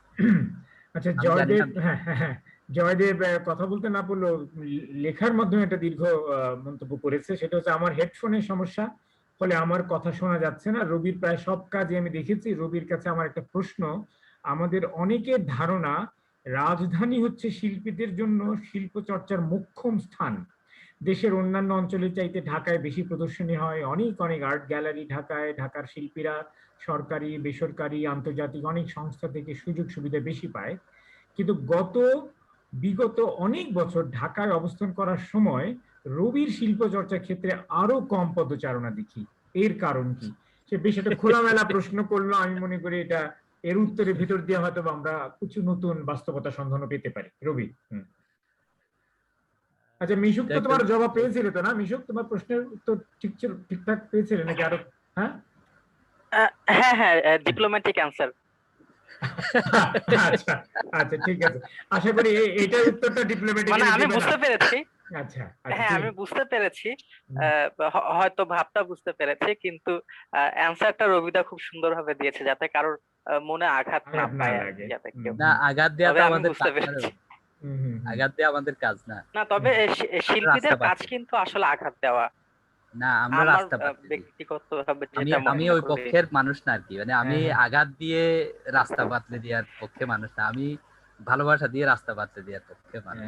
তো ওই কারণে আমি আঘাত দিতে চাই না। আচ্ছা তুমি তারপরে দিয়ে ফেলি। জয়দেবের প্রশ্নের জবাবে কি বলবে তুমি? প্রশ্নের জবাবটা কঠিন আসলে, কারণ হচ্ছে আমি ঢাকায় থেকেছি, আসলে আমি আসলে এক্সিস্ট করিনি, আমি এক্সিস্ট করি পতেঙ্গায়, আমি চিটাগাং এক্সিস্ট করি না, কখনোই করিনি সেটা। এটা অদ্ভুত একটা সমস্যা আমার জন্য। আমি ঢাকায় যেভাবে থেকেছি, আমি আমার জীবন যাপন করেছি ঢাকায়, আমার পরিবার ঢাকায়, তো ওই কারণে আমাকে ঢাকায় থাকতে হয়েছে। আর আরো কিছু বিষয় আছে যেগুলো মানে আমি এই পরিসরে বলতে চাই না আসলে আর কি। মানে এটা হচ্ছে মানে আমরা যেভাবে আর্ট প্র্যাকটিস করার চেষ্টা করেছি বা চট্টগ্রামকে কেন্দ্র করে আমরা যে এনভায়রনমেন্টটা তৈরি করার চেষ্টা করেছি, সেইটাতে ঢাকার যে এই যে জয়দেব যেভাবে বলেছে, গ্যালারি বেশি, শিল্পীরা বেশি সরকারি সুযোগ সুবিধা পায়, আন্তর্জাতিক সংস্থার সুযোগ অনেক, এগুলো অনেক পকেট আছে। এখন আমি তো চিটাগনিয়া, আমি তো ঢাকার মানুষ না, এরকম একটা তৈরি হয়ে যায়। মানে ঢাকার সংগঠন, ঢাকার এনভায়রনমেন্ট আছে, তা আমরা ওরকম জায়গায় আমি নিজে কমফোর্ট ফিল করি না খুব বেশি। তো আসলে আমি খুব বেশি এনগেজ হওয়ার মতো ইচ্ছে করে না আসলে আমার, কারণ আমি এখানে করার চেষ্টা করেছি, আমি এখনো করতে চাই চিটাগং বেস, আমার জায়গায় করতে চাই, এই কারণে আমি ওভাবে এনগেজ হইনি। কিন্তু তারপরে যারা ডেকেছে, যারা মনে করেছে যে আমাকে ডাকা যায়, ওখানে কাজ করার সুযোগ দেওয়া যায়, আমি গেছি ওখানে। এটা আমাদের জন্য সুখবর যে চট্টগ্রামে তুমি ফিরে এসেছো, চট্টগ্রামে কাজ করতে যাও এবং চট্টগ্রাম তোমাকে দরকার আসলে। আচ্ছা এখানে আর যারা আছেন তারা কেউ কিছু বলবেন? ফারহানাজ মুন কি কিছু বলতে চাও? অভিনন্দন রবিদা, রবিদার পাবলিক আর্টের কাজগুলা ভাবছিলাম একটু দেখবো, কিন্তু আসলে অনেক বড়, ওটা নিয়ে হয়তো সামনেই কোনো একটা পর্ব হতে পারে। মানে পোড়াপাড়ার যে পাবলিক আর্টের প্র্যাকটিস, পাবলিক আর্টের যে কাজগুলো ছিল সেগুলো মিস করেছি। আর আপনার কাজটা খুব বেশি রাখে না এখানে।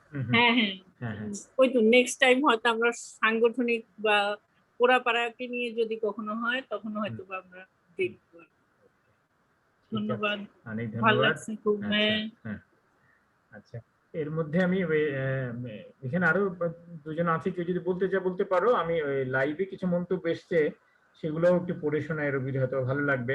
সবচেয়ে মজার কথা, রবির কন্যা এই অনুষ্ঠানটি দেখছে। হ্যাঁ, তোমার অষ্টম বর্ষীয়া কন্যা বেশ প্রবল আগ্রহের সঙ্গে দেখছে এবং সে খনি খনি মন্তব্য করে যাচ্ছে। একবার মন্তব্য করেছে যে বারবার সে হৃদয় চিহ্ন দিচ্ছে, প্রণয় প্রকাশ করছে তোমার প্রতি, লাভ সাইন দিয়ে। আবার বলছে বাবা আমি আরিশা, আমিও দেখছি। হ্যাঁ, তারপরে কোনো একটা প্রেক্ষিতে সে মন্তব্য করেছে সুন্দর, মানে সেও তোমাকে মন্তব্য করেছে আর কি। এটা আমার কাছে খুবই ভালো লাগলো আর কি, যেহেতু সে সে আমাকে খুব প্রশংসা করে হ্যাঁ হ্যাঁ, এবং তোমার আমার যে একটা মানে প্রাইড, কাজের ভক্ত আর কি। তোমার সে গর্বটা সে যে অনুভব করছে তার নিজের মধ্যে, এটা খুব ভালো লাগলো। আমাদের আফসানা সে শারমিন, এঁকে ফেলে আমার সাথে, তাই না? হ্যাঁ না, ও ভালো শিল্পী আমার হবে, সাথে বুঝতেই এঁকে পারছি। ফেলে। হুম। আফসানা শারমিন ঝুম্পা লিখেছে যে অনেকদিন পর রবিদাকে দেখছি, অল্টারনেটিভ আর্ট প্র্যাকটিসে রবিদা আমার গুরু, গুরুকে সালাম। ওনার কাজ দেখতে পাচ্ছি অনেকদিন পর, প্রচার বিমুখ এই গুরুত্বপূর্ণ শিল্পীর কাজ দেখবার সুযোগ হলো বিস্তারের আয়োজনের হাত ধরে। অনেক শুভকামনা বিস্তারের জন্য। কিছু বলবে ঝুম্পার উদ্দেশ্যে? জুম্পাকেও শুভেচ্ছা হুম হুম। মানে এটা আচ্ছা। দেখার জন্য, হুম। শুভকামনা থাকলো ওর জন্য। আচ্ছা, শাকিলা খান চয়ন লিখেছেন শুভকামনা, জেসমিন আক্তার লিখেছেন নাইস অ্যাপ্রোচ, কনগ্রাচুলেশন। দিদার আমিন মজুমদার জানিয়েছেন শুভকামনা। মাজহারুল আলম তিতুমির বেশ কয়েকটা মন্তব্য করেছে যে রবিকে জানি ভয় হয়েছিলাম আরো কি কি সমস্যার মাঝে পড়তে হয়, যা হোক বেশ ভালোভাবে সম্পন্ন হলো, কৃতজ্ঞ বিস্তারের প্রতি, দীর্ঘায়ু হও রবি। ফারজানা আহমেদ তিনি মন্তব্য করেছেন এই না হলে রবি প্রোগ্রামের মাঝে চার্জার কানেক্ট, শুভকামনা সুইডেন থেকে। আচ্ছা, সুইডেন থেকেও আমাদের দর্শক আছেন। মাজহার আলম তিতুমির আরো বলেছে বিস্তারে জয় হোক, শুভকামনা রবি। তিতুমির আরো বলছে কর্ণফুলী নদীর পাড়গুলো গিলে খেয়েছে উন্নয়নের হাঙর, ইত্যাদি। তারপর আর কে, হাসান আল মাহমুদ রাহাত বলেছে অসাধারণ অভিজ্ঞতা, ধন্যবাদ। আর নোমান আলম বলেছে ভালো লাগছে প্রিয় মানুষের কাজগুলো দেখতে। তো মোটামুটি আপাতত এই, হ্যাঁ এই এখানে এসছে। তো আর কেউ কি কোনো মন্তব্য করবেন এতে যারা আছেন জুমে? সাইদুল ইসলাম বিপ্লব, মাহি আবরার, এই দুজনকে দেখতে পাচ্ছি আমি। তা না হলে আমরা ধীরে ধীরে আসর গোটাবো।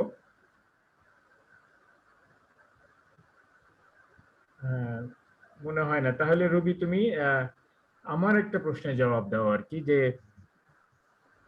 তুমি বলেছো যে এই ধরনের পারফরমেন্স বা পাবলিক আর্ট ইত্যাদি করছো মূলত একটা অর্থনৈতিক বিবেচনা থেকেও, যে কম খরচে কাজ করে যেগুলোকে নিয়ে সংরক্ষণ করার ঝামেলা পোহাতে হবে না ইত্যাদি, তার সঙ্গে তো অন্যান্য চিন্তাটা নিশ্চয়ই ছিল যে মানুষের কাছে নিয়ে যাওয়া, কারণ এটা একটা বড় কথা। সবাই বলে থাকে যে আমরা চার দেয়াল থেকে বার করে আনতে চাইছি, গ্যালারির সাদা ওয়ালের বাইরে নিয়ে যেতে চাচ্ছি, মানুষের কাছে নিতে চাচ্ছি, যে কারণে পাবলিক আর্ট কথা হয়েছে, যেখানে কমিউনিকেশনের কথা হয়েছে, এবং এরকম অনেক হয়েছে, চিটাঙ্গি, এই ধরনের নানা ধরনের উদ্যোগ হয়েছে। শেষ পর্যন্ত ওই জায়গাটা কতখানি সফল হয়েছে বলে মনে হয় তোমার, যে আর্ট বা শিল্পকলা পাবলিকের কাছে আসলে কতটা পৌঁছাচ্ছে, বা পাবলিক কতটা গ্রহণ করছে, কতটা সঙ্গে যুক্ত হচ্ছে, কতটা যোগাযোগ গড়ে উঠছে আসলে পাবলিকের সঙ্গে? আমরা প্রায়শই দেখি একই চেনা মুখ, একই রকম লোকজনকেই দেখছি আর কি, কিন্তু সেটা কতদূর হচ্ছে, না হলে কেন হচ্ছে না, বা হয়ে থাকলে সেটাকে আরো বাড়ানোর কোনো উপায় আছে কিনা, চিন্তা ভাবনা করো কিনা? এটা একটা গোড়ার কথা আসলে, মানে আমরা যে আর্ট করি বা আর্ট আর্ট যে মানে আর্ট যে মানুষের জীবনের একটা অনুষঙ্গ হয়ে উঠেছে একদম আদিম আদিম যুগ থেকে, এটার মূল কারণ হচ্ছে প্রয়োজন। এখন একটা কমিউনিটি যদি প্রয়োজনটাকে বোধ করে, তখন ওই প্রয়োজনটাকে সে যে কোনো ভাবে পার্সু করে। আচ্ছা, এটা কমিউনিটির চাহিদার ভিতরে ভিতরে ম্যাচ করতে হয় সেটা। এখন এই জায়গায় আমরা যেটা প্রবলেম পড়ে গেছে আমার কাছে মনে হয় আর কি, যে চট্টগ্রাম শহরে বেসিক যে কালচারাল নর্মস গুলো, ওগুলোর সাথে আমরা আমাদের যে যে আর্ট নলেজ বা আমাদের যে কালচারাল প্র্যাকটিসের যে ভাবনা, এটাকে আমরা কানেক্ট করতে পারি না আসলে। একটা বড় অসুবিধা আছে কোনো একটা জায়গায়, যেই কারণে এত কিছু, এত বড় বড় ইভেন্ট হয়, এত বিশাল একটা মানে অর্থনৈতিক অঞ্চল চট্টগ্রাম, কিন্তু আমরা চট্টগ্রামে এইরকম একটা এনভায়রনমেন্ট এত বছরেও, গত 50 বছর স্বাধীনতার পরে অতিবাহিত হয়ে গেছে, আমরা কিন্তু সেটা গড়ে তুলতে পারি নাই। এবং এখানে কম আর্টিস্ট বসবাস করে না, বিখ্যাত আর্টিস্টরাও অনেকে বসবাস করে চট্টগ্রামে, কিন্তু আমরা কেন সেটা পারলাম না? এই পর্যালোচনাটা আমার অবজারভেশন হচ্ছে, আমরা চিটাগোনিয়ান যে ম্যাস পিপল, কমন পিপলের যে কালচার, ওই কালচারের সাথে আমরা কোনো না কোনো একটা জায়গায় বড় একটা পার্থক্য তৈরি করে রেখেছি। আমরা সেটা কোনোভাবেই মিনিমাইজ করার জন্য কোনো পলিসি আমরা খুঁজে পাচ্ছি না, বা আমরা ওইটা নিয়ে রিসার্চ করছি না। তো আমার কাছে বারবার মনে হয়, যেটা গোড়ার কথা বললাম, যেটা যে গুহায় যারা ছবি আঁকতো আদিম যুগে, তারাও কিন্তু ওই কমিউনিটির নিডটাকে ফুলফিল করার জন্য তারা ছবি আঁকতো ওখানে, ওরা নিজের শখে আঁকতো না আসলে। এটা এটা খেয়াল করে দেখবেন, আমার কাছে মনে হয় যে তারা তাদের প্রয়োজনে, শিকারের প্রয়োজনে তারা ছবি আঁকতো। এখন আমি যদি আমার কমিউনিটিতে সেরকম গুরুত্বপূর্ণ কোনো জায়গায় অবস্থান করতে না পারি, কমিউনিটি কেন আমাকে মানে আমার আমার প্রয়োজনীয়তা বা উপযোগিতা বোধ করবে? এটা আমার কাছে মনে হয়েছে যে এই একটা ভাইটাল জায়গা আমরা পুরোপুরি ব্যর্থ। আমাদের প্রতিষ্ঠানগুলো এই জায়গায় কাজ করে না। আমাদেরকে যে প্রাতিষ্ঠানিক যে এই যে সিলেবাসের ভিতর দিয়ে যে তৈরি করে একটা সার্টিফাই করা হয়, ওর ভিতরে এই জায়গাগুলো টোটালি নাই, অনুপস্থিত পুরোপুরি। এবং আমরা আরো অনেক জায়গায় ল্যাকিংস আছে, কিন্তু এই ল্যাকিংসটা আমার কাছে মনে হচ্ছে চট্টগ্রাম শহর কেন কালচারাল এনভায়রনমেন্টের জায়গায় পিছায় পড়লো, বা আমরা কেন কালচারাল ইনফ্রাস্ট্রাকচারটাকে ওভাবে অ্যাক্টিভ করতে পারলাম না, এইটা একটা বড় ভাইটাল পয়েন্ট মনে হয় আমার। এটা উত্তরণের সুযোগ আছে নানান রকম। আমি আমি অনেকগুলো পরিকল্পনা করেছি, আপনার সাথে একবার শেয়ারও করছিলাম যে আমরা অনেক কিছু করার সুযোগ আছে, এক্সপেরিমেন্ট করার সুযোগ আছে, কিন্তু বাধা যেটা, এই এক্সপেরিমেন্ট গুলো করতে পারছি না কেন। গত প্রায় 7-8 বছর ধরে আমি আসলে কাজ করতে পারছি না, এখানে চট্টগ্রামেও কাজ করতে পারছি না। এর বড় একটা কারণ হচ্ছে আমরা যে ধরনের কাজ বা যে ধরনের ভাবনায় নিজেদেরকে সংযুক্ত রেখেছি দীর্ঘদিন ধরে, গত 25-30 বছর ধরে, এইগুলোর পিছনে যে যে ফিনান্সিয়াল যে ইয়েটা দেয়া দরকার, এফোর্টটা দেয়া দরকার বা ব্যাকআপটা থাকা দরকার, ওইটা আমরা পাচ্ছি না কোথাও। ওইটা রবির মানে ডাটা বা কিছু সমস্যা হচ্ছে ওদের, বা নেটের। না সরকারি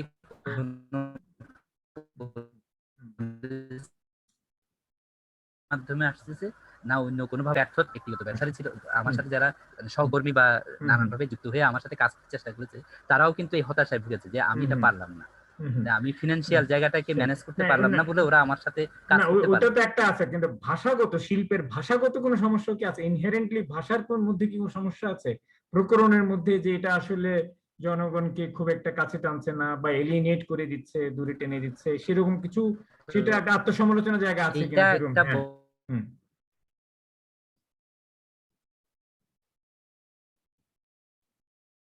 বড় ব্যাপার। এইটা আমি দেখেছি যে এরকম গণমানুষের কাজে লাগান কাজকর্মের সাথে নিজেকে। আচ্ছা, আমার মনে হয় রবির কথা শুনতে আমাদের সবারই অসুবিধা হচ্ছে। রবি তো বেরিয়েই গেল। হ্যাঁ, ওর অডিওটা বন্ধ হয়ে গেছে। এই সূত্রে, এই প্রসঙ্গটা নিয়ে কি এখানে আরো কিছু বলার আছে? যারা উপস্থিত আছেন, কেউ কিছু বলতে চান এই প্রসঙ্গটা, এই বিষয়টা নিয়ে? আহ, না, তাহলে আমরা রবিকে বলবো যে একটা উপসংহার বক্তব্যের ভিতর দিয়ে আজকে অনুষ্ঠান নিতে টানতে। হ্যাঁ, রবি কি আমার কথা শুনতে পাচ্ছ? যাই হোক, দুঃখিত। হ্যাঁ, হ্যাঁ, হ্যাঁ, এখন হ্যাঁ, শুনতে পাচ্ছি, হ্যাঁ, মাঝখানে আমার ডিসকানেক্ট হ্যাঁ। হয়ে গেছে। তাহলে আমরা একটা ক্লোজিং রিমার্ক, একটা উপসংহার বক্তব্য তুমি রাখতে পারো লিখে। আজকে আমরা অনুষ্ঠানটা এখানে তাহলে শেষ করে দিই আর কি। হ্যাঁ, আচ্ছা, তুমি আচ্ছা, দেখো। যাক, অনেক অনেক ধন্যবাদ সবাইকে হ্যাঁ, যারা না, যে কথাটা বলছিল ওটা শেষ করে ফেলো। ওটা আমরা শেষ করে, যে প্রসঙ্গটা তুমি বলতে আচ্ছা, চাইছো যেটা শেষ আসলে করে। এটা আসলে মানে অনেক বড় একটা জায়গা। আপনি যেটা আপনি নিজেও কিন্তু এক্সপেরিয়েন্স আছে আপনার, দীর্ঘদিন আপনি চট্টগ্রাম শহরের মানে কেন্দ্রবিন্দুতে একটা অর্গানাইজেশন রান করার স্ট্রাগল করছেন। এটা আমি বলি স্ট্রাগল, কারণ হচ্ছে এটা খুব সহজ কাজ না। এই যে বিস্তারের মতো একটা সংগঠনকে বয়ে নিয়ে যাওয়া এতদূর পর্যন্ত, এটা কিন্তু সহজ কাজ না। তো আমার শিকার আছে আপনার কাছে অনেক কিছু, যে এটা আমি যে কারণে পারি নাই, এটার আরো একটা কারণ আছে। সেটা হচ্ছে আমি আসলে শহরের কেন্দ্রে অবস্থান করি না, আমি অনেক দূরে। এই কমিউনিটিটার সাথে আবার আপনি যে অঞ্চলটায় থাকেন ওই কমিউনিটির সাথে বিরাট বড় পার্থক্য আছে। তো তারপরে আমি কখনো কখনো গেছি, নানান সময় গিয়ে ওখান থেকে আবার চলে এসেছি এরকম। তো তারপরে আমার কাছে মনে হচ্ছে কোনো না কোনো ভাবে নাগরিকদের সম্পৃক্ত করার জায়গায় আমরা পিছিয়ে আছি। আমাদেরকে মনে হয় ওই জায়গায় আরো আরো সূক্ষ্মভাবে নজর দিতে হবে। আর আর হচ্ছে আরেকটা বিষয় আমি একটু করে বলি, ওটা হচ্ছে কালচার আসলে কেউ নির্ধারণ করে না। আমার কাছে মনে হয় কালচারটা মাটি নির্ধারণ করে, মানে এনভায়রনমেন্ট যেটা হচ্ছে ল্যান্ডস্কেপ, ওই ওই এলাকার কালচারটাকে ডিসাইড করে দেয়। নদী, সমুদ্র, পাহাড়, এই এই যে পুরো বেসিক কালচারাল যে এনভায়রনমেন্টের যে এলিমেন্টস গুলো, এগুলো সব মিলাই, এবং ভৌগোলিক অবস্থান, এগুলোই আসলে কালচারকে ডিফাইন করে, ডিসাইড করে দেয়। তো ওইগুলোকে আমরা যদি অন্য আইডিয়া দিয়ে যদি ওটাকে ডিনাই করি তখন কিন্তু একটা কনফ্লিক্ট তৈরি হয়। এবং আমার কাছে মনে হয় আমরা আর্ট কালচারের জায়গায় ওইরকম একটা কনফ্লিক্টের এনভায়রনমেন্ট তৈরি করে, বিশেষ করে ভিজুয়াল আর্টিস্টরা ওর ভিতরে আটকে গেছে চিটাগং। এবং এটা ঢাকার ব্যাপারও আলাদা। ঢাকার ব্যাপারটা অনেক ধরনের মাল্টি কালচার, ওখানে নানান রকম ব্যবসার একটা হাব আছে, ওইখানে অন্যরকম একটা এনভায়রনমেন্ট, এবং ওখানে কিছু প্রোডাক্ট প্রডিউস হয় না, মানে আর্টের বেসিক কিছু প্রডিউস হয় না ঢাকায়। আমি এরকমই বলি, এটা সমালোচনা করতে পারে অনেকে। আমার কাছে মনে হয় এটা মানে আন হাইজেনিক একটা এনভায়রনমেন্ট, ঢাকার এনভায়রনমেন্টটা মানে ভালো কিছু মৌলিক কিছু ঠিক আছে, আমাদের সময় ফুরিয়ে আসছে। তামিমা সুলতানা শিল্পী, সে একটা ছোট প্রশ্ন করেছে যে রবিদার কাজ সম্পর্কে জেনে ভালো লাগলো, কক্সবাজারের আর্ট প্র্যাকটিসকে মেইন স্ট্রিম কাজের সাথে সাংঘর্ষিক বলেছেন, ঠিক কোন কোন কারণে সাংঘর্ষিক মনে হয়েছে জানতে চাইছিলাম।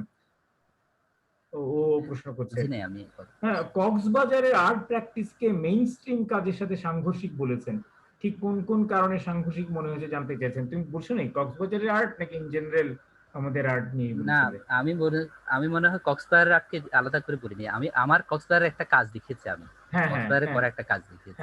তো ওখানে আসলে আমরা আর্ট কি আর্ট না, ড্রামা এবং হচ্ছে ভিজুয়াল আর্টকে আমরা কিভাবে একটার সাথে একটাকে মিলাতে পারি বা কোন জায়গায় অমিল, এরকম অনেকগুলো কোয়েশ্চেন নিয়ে আমরা ওখানে র্যান্ডম 15 দিন ডিসকাশন করেছি। তারপরে যে অ্যাক্টিভিটিস গুলো হয়েছে ওগুলো হচ্ছে আমি ওখানে আমার একটা কাজের ইমেজ দেখাইছি, ওই কাজটা ওই পলিথিন আসলে ফিগার তৈরি করেছে। তো এইগুলো আসলে আমরা যখন মেইন স্ট্রিম আর্টের কথা বলি ওখানে সবকিছুর সাথে একটা প্যাকেট চিন্তা করা হয়, একটা ফ্রেম চিন্তা করা হয়, প্রেজেন্টেশনাল একটা অ্যাপ্রোচ থাকে ওর ভিতরে, কিন্তু এইগুলো আসলে অ্যাক্টিভিটিস ছিল, খেলাধুলার মতো। তো ওই জায়গায় সাংঘর্ষিক আমার মনে হয়। তামিমার কোশ্চেনটার আনসার হয়ে গেছে। ঠিক আছে, ওকে, শেষ সুযোগ, আর কেউ কিছু বলবেন জুমে যারা আছেন? যদি না থাকে কে সাইদুল ইসলাম বিপ্লবপতি কিছু বলতে চান? হ্যাঁ প্লিজ। রবিদাকে বৈশাখী শুভেচ্ছা।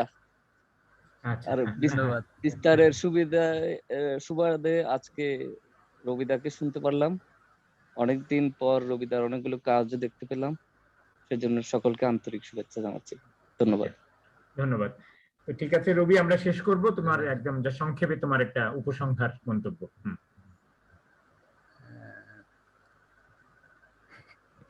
কঠিন কাজ, আমি অনেক কিছু শেষ করতে পারি না। তো যা হোক, আলম খোরশেদ ভাইকে অনেক ধন্যবাদ, বিস্তারকে ধন্যবাদ। কারণ হচ্ছে আসলে আমি দীর্ঘদিন এই মানে পাবলিক টকে নাই বলতে গেলে, আমি একটু নিজের মতো করে নিজেকে গুছানোর চেষ্টা করছি। কারণ অ্যাক্টিভিটিস করতে গেলে আসলে নিজের দিকে তাকানোর সময় থাকে না, আমার উপলব্ধি এরকম। তো আমি বেশিরভাগ সময় অ্যাক্টিভিটিসের সময় দিয়ে ফেলেছি, আমার প্রাইম টাইমটা আমি বেশি এনগেজ হয়ে একটা শহরকে মাথায় নিয়ে ঘোরার চেষ্টা করেছি, এটা একটা আমার জন্য অনেক বেশি ছিল সেটা। তো সেটার খেসারত দিচ্ছে এখন। তো আশা করবো হচ্ছে সেটা কাটিয়ে উঠতে পারবো। সবাই নানান রকম ভাবে আমাকে অনুপ্রেরণা দেওয়ার চেষ্টা করছে, আপনি জয়দেব আর আরো অনেকে চেষ্টা করতেছে। আমি যেটা এখানে চিটাগাং আবার অ্যাক্টিভ হয়ে আমি আশা করি আমি আমার মেইন জায়গাটা আসলে আমি ফিল করি যে এটা আমার মূল জায়গা। আমি এখানে অ্যাক্টিভ হতে পারলে আমি নিজে অনেক সুখী হই। তো আশা করছি সেই রকম একটা সময় আসবে। তো সবাইকে ধন্যবাদ কষ্ট করে শোনার জন্য, দেখার জন্য। না ধন্যবাদ রবি, তোমাকে ধন্যবাদ। আর কোনো পরিসরে আবার কথা হবে। সেটাই, অনেক ধন্যবাদ রবি, ধন্যবাদ আপনাদেরকে। আমি শেষ করব তার আগে আমাদের পরবর্তী অনুষ্ঠানে ঘোষণাটা দিয়ে রাখি। আমাদের এই দৃশ্যকলা বিষয়ক পরবর্তী অনুষ্ঠানটি হবে 2রা মে। সেদিনটি ঘটনাচক্রে সত্যজিৎ রায়ের জন্ম শতবার্ষিকীর দিনই, একেবারে 2রা মে রবিবার। ফলে সেদিন আমরা পশ্চিমবঙ্গের কলকাতার একজন বিশিষ্ট সত্যজিৎ বিশেষজ্ঞ, তাকে একেবারে সত্যজিতের 1 নম্বর বিশেষজ্ঞ বলা হয়ে থাকে, দেবাশিস মুখোপাধ্যায়, আমাদের সবার প্রিয় দেমুদা, ওনাকে আহ্বান জানিয়েছে। উনি সত্যজিতের আঁকা, সত্যজিতের প্রচ্ছদ, সত্যজিতের অক্ষর বিন্যাস, তার যে গ্রাফিক্স এর এবং আঁকাআঁকিরও যে একটা দিক রয়েছে, সেই দিকটার উপর তিনি আলোক ফেলবেন আর কি, 2রা মে রবিবার রাত 9:30টায়। তো আশা করি আপনারা সবাই সেদিন যুক্ত হবেন আমাদের সঙ্গে। আর ততদিন সবাই ভালো থাকবেন, সাবধানে থাকবেন, নিরাপদ থাকবেন। শুভরাত্রি। শুভরাত্রি।